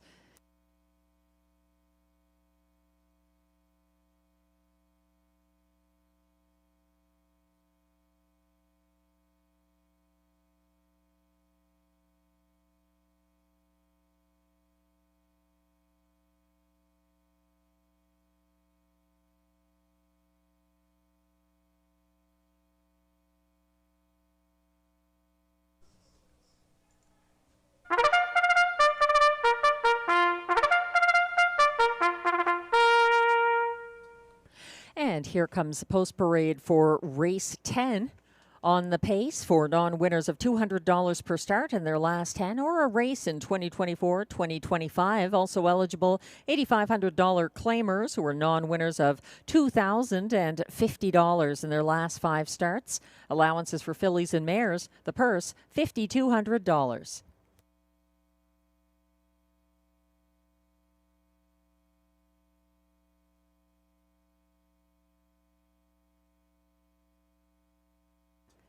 Leading the post parade, 1-5 favorite Mock Play from post 1 for owner Nathalie Ouellette of Mirabel, Quebec, trainer Stéphane Gagnon, and driver Pascal Berube. 2 is Sea Laird, co-owned by trainer-driver Darcy Clancy of Odessa, Ontario, with Raymond Alport of Kingston, Ontario.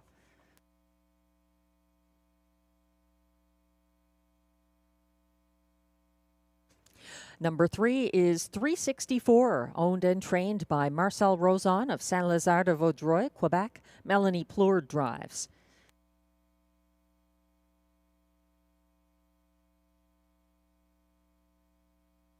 Number 4 is Dr. Mickey, owned and trained by Paula Framboise of L'Ange Gardienne, Quebec. Marie-Claude Auger is in the sulky.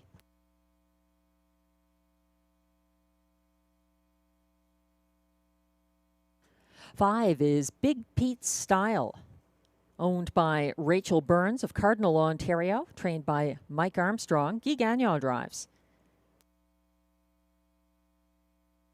6 is Le Barbe, owned by a numbered Quebec corporation of Gloucester, Ontario, trained and driven by Stéphane Pouliot. 7 is Sunny Beau, owned and trained by Melissa Loyer of Ottawa. Sylvain Lacaille drives.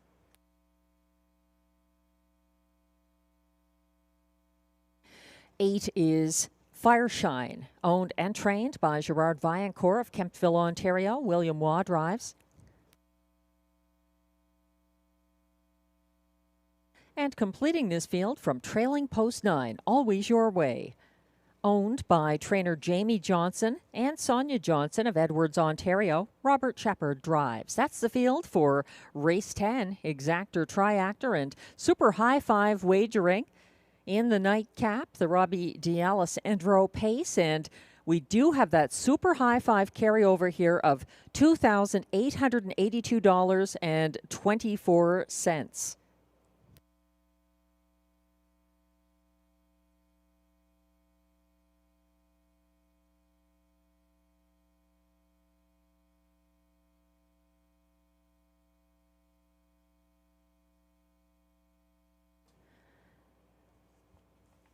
Number 1, Mock Play, getting all the attention here. 4-5 favorite right now. He was 1-5 initially. Mock Play wired over Lancaster Bomber in a 4-horse Sunday Rideau Qualifier. That was for driver Guy Gagnon. Mock Play, though, is not just a horse to pick on the basis of the qualifier. He crushed on the front end at Hippodrome 3R for the returning Pascal Berube on September 21st at a slightly lower classification, and also wired for Berube in 2 previous starts together. This is Mock Play's Rideau Carleton debut. The 2, Sea Laird, currently 2-1, Glenn's top choice, is one I would definitely make sure to include in a possible top position in the high five ticket as well here. I think Mock Play is a top selection for me, but he's a beatable favorite. Sea Laird could get the job done. He got away 3rd behind the 25-1 early leader Le Barbe last Sunday. Sea Laird was boxed in on the backstretch as Sunny Beau was parked first over and lost considerable ground. He was leaving the pylons in the stretch to close 4 wide, so he was sort of going in the wrong direction, losing some ground late. And yet Sea Laird was still able to dead heat for show, coming home in the field's second fastest last quarter of 29-1. He's 2-1 from post 2. Sea Laird. 7-1 from post 9, and factoring into Glenn and my tickets here. Always Your Way is winless in 7 prior career starts from the second tier. He closed for place behind May Lose Control at a similar classification here, September 21st, in his latest start for Robert Shepard. On April 27th and May 25th, Always Your Way was a winner from the rail, racing on or near the front end for driver Clark Stacey. He's got mild class relief here, and he is definite top 3 material. Number 9, Always Your Way. However you see it, it's definitely time to play it. Take advantage of that carryover money in the high five. And this being our last wagering opportunity of the night at Rideau Carleton. Starter has called the field, and they're lining up for race 10. Thanks again to all the horse players online at the OTB and on track who joined us tonight. Hope you're back with us on Wednesday at 6 p.m. Good luck here. 1 is Mock Play, Pascal Berube. 2 is Sea Laird, Darcy Clancy. 3, 364, Melanie Plord. 4, Dr. Mickey. Marie-Claude Auger. 5, Big Pete Style, Guy Gagnon. 6, Le Barbe, Stéphane Pouliot. 7, Sunny Beau, Sylvain Lacaille. On the outside, 8 is Fireshine for William Waugh, and the trailer is 9, Always Your Way for Robert Shepard. The field is on the backstretch, all in line except the one behind. And they're off and pacing and pushing the gate away from the inside. Mock Play leaving for Berube, but not as fast as LaBarbe, sprinting away for Stéphane Pouliot to grab the early lead. That puts Mock Play into pocket position, moving up behind him into third early. Always Your Way for Robert Shepard, and he's issuing the parking ticket to the first over Big Pete Style, who's hung out fourth to the opening quarter now, as they are led past the grandstand the first time by LaBarbe, in charge by a length and a half over Mock Play. Then from third, Always Your Way. A long night at the office for first over Big Pete Style. Fourth on the outside of fifth place, Sea Laird, caught inside of seventh place. Second over, Sonny Bow, who's toiling behind the parked out Big Pete Style on the second turn, as LaBarbe continues to lead to the half. 58 and 4, the clocking there 30 and 4. He really tapped the brakes, and Mock Play staying with him from the pocket. Gaining ground again on the outside. First over into third, Big Pete Style. Fourth along the inside, Always Your Way. Fifth and second over, Sonny Bow. Sixth on the inside, Sea Laird. Seventh on his outside. Third over, that's Fireshine, caught in second last, 364. And fourth over from the back of the field, Dr. Mickey, 127 and 3 to 3/4. LaBarbe trying to see this through. Here's a 3-wide late move at the top of the stretch from Sonny Bow, trying to take him down late. Advancing up the inside late, though. Mock Play is ready to play. And widest of all, here comes Dr. Mickey charging to the wire. Not as fast as Mock Play, who gets there ahead of Sonny Bow. Dr. Mickey tight for the other positions, 157 and 3.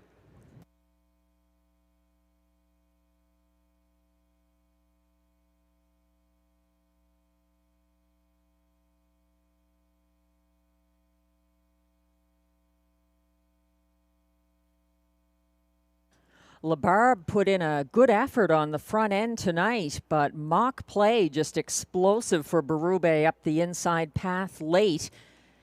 Sonny Bow, very good from off the pace here, but it's Mock Play who edges out Sonny Bow. Finishing third was Dr. Mickey. Then it looks like LaBarbe, a part of that, and possibly Always Your Way.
And we've got the unofficial top 5 finishers for race 10. It looks like it goes to the 7, Sunny Bow. We'll have to see the win photo here. I thought it was the 1, Mock Play, but it can get very tight, and sometimes this happens. The 4, Dr. Mickey, is third, ahead of 6, LaBarbe. Fourth at odds of 45 to 1, and 9, Always Your Way, completes the high 5.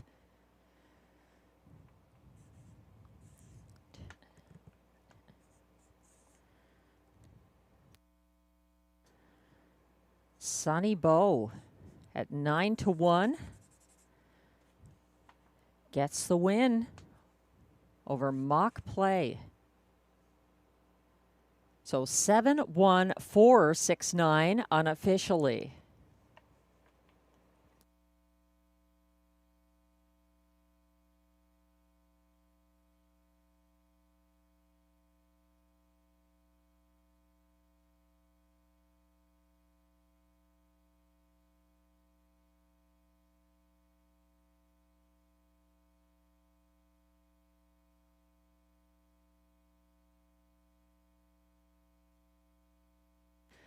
Bit of a surprise there, a 9-1 winner in race 10. Sunny Bow now coming back to have his picture taken.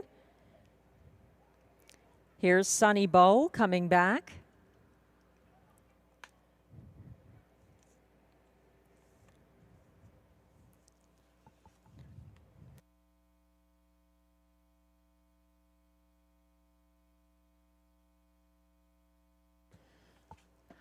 Sunny Bow making his appearance in the winner's circle now. Number 7, the unofficial winner of race 10. He's a 9-year-old bay gelding by Sunshine Beach out of O.C. My Bow, owned and trained by Melissa Loyer of Ottawa, bred by Debbie Filsinger of Cargill and Terry Fritz of Walkerton, Ontario. That's the first driving win of the night for Sylvain Lacaille. Win number 7 of the season for Sunny Bow, 157-3, edging out Mock Play for the victory. Congratulations, Sunny Bow, with the 9-1 stunner in race 10.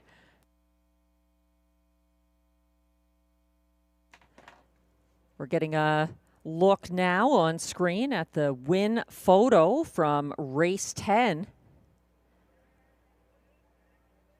Very close on the line, but it goes to number 7, Sunny Bow. On the inside, 1, Mock Play.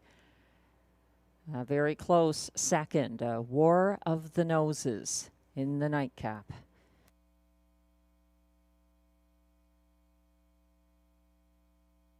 Race 10 is now official.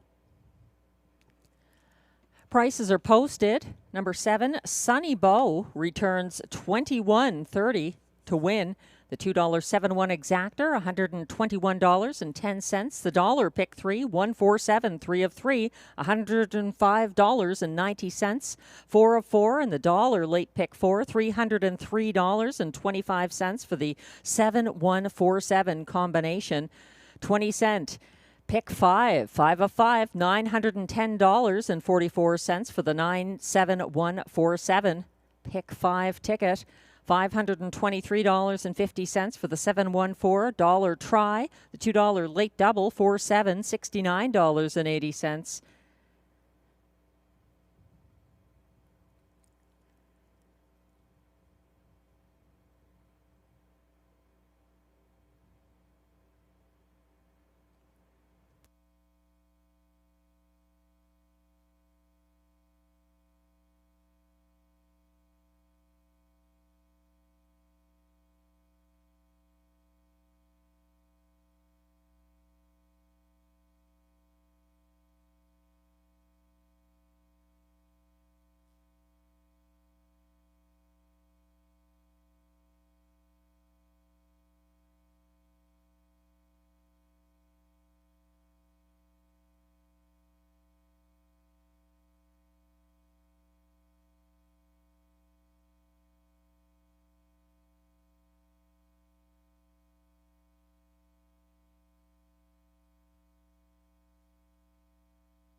And the race 10 rundown is now displayed. Number 1, Mock Play, a very close second. 8-5 favorite. Number 2, Sealaird, got locked in and drifted back to 8th as beaten 8-5 favorite. 364 was 9th. 4, Dr. Mickey, a hard charging 3rd. 5, Big Pete Style, got the parking ticket, ended up 6th. 6, LaBarbe set the pace, held on for 4th.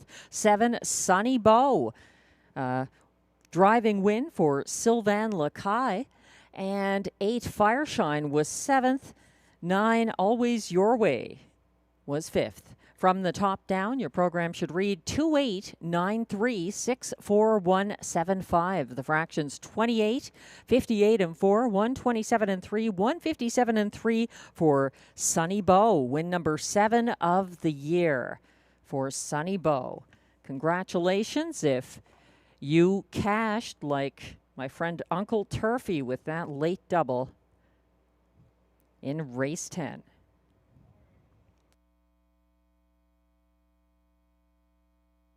And that concludes tonight's card of live racing from the nation's capital. We appreciate all of you who join us. We hope to bring you some added contests, possibly, or prizes. In the meantime, we have more live racing coming up on Wednesday, 6 p.m. That is the 29th. That's our last October race date. And Mr. Lucky's will be open for on-track dining and wagering. Hope you can join us.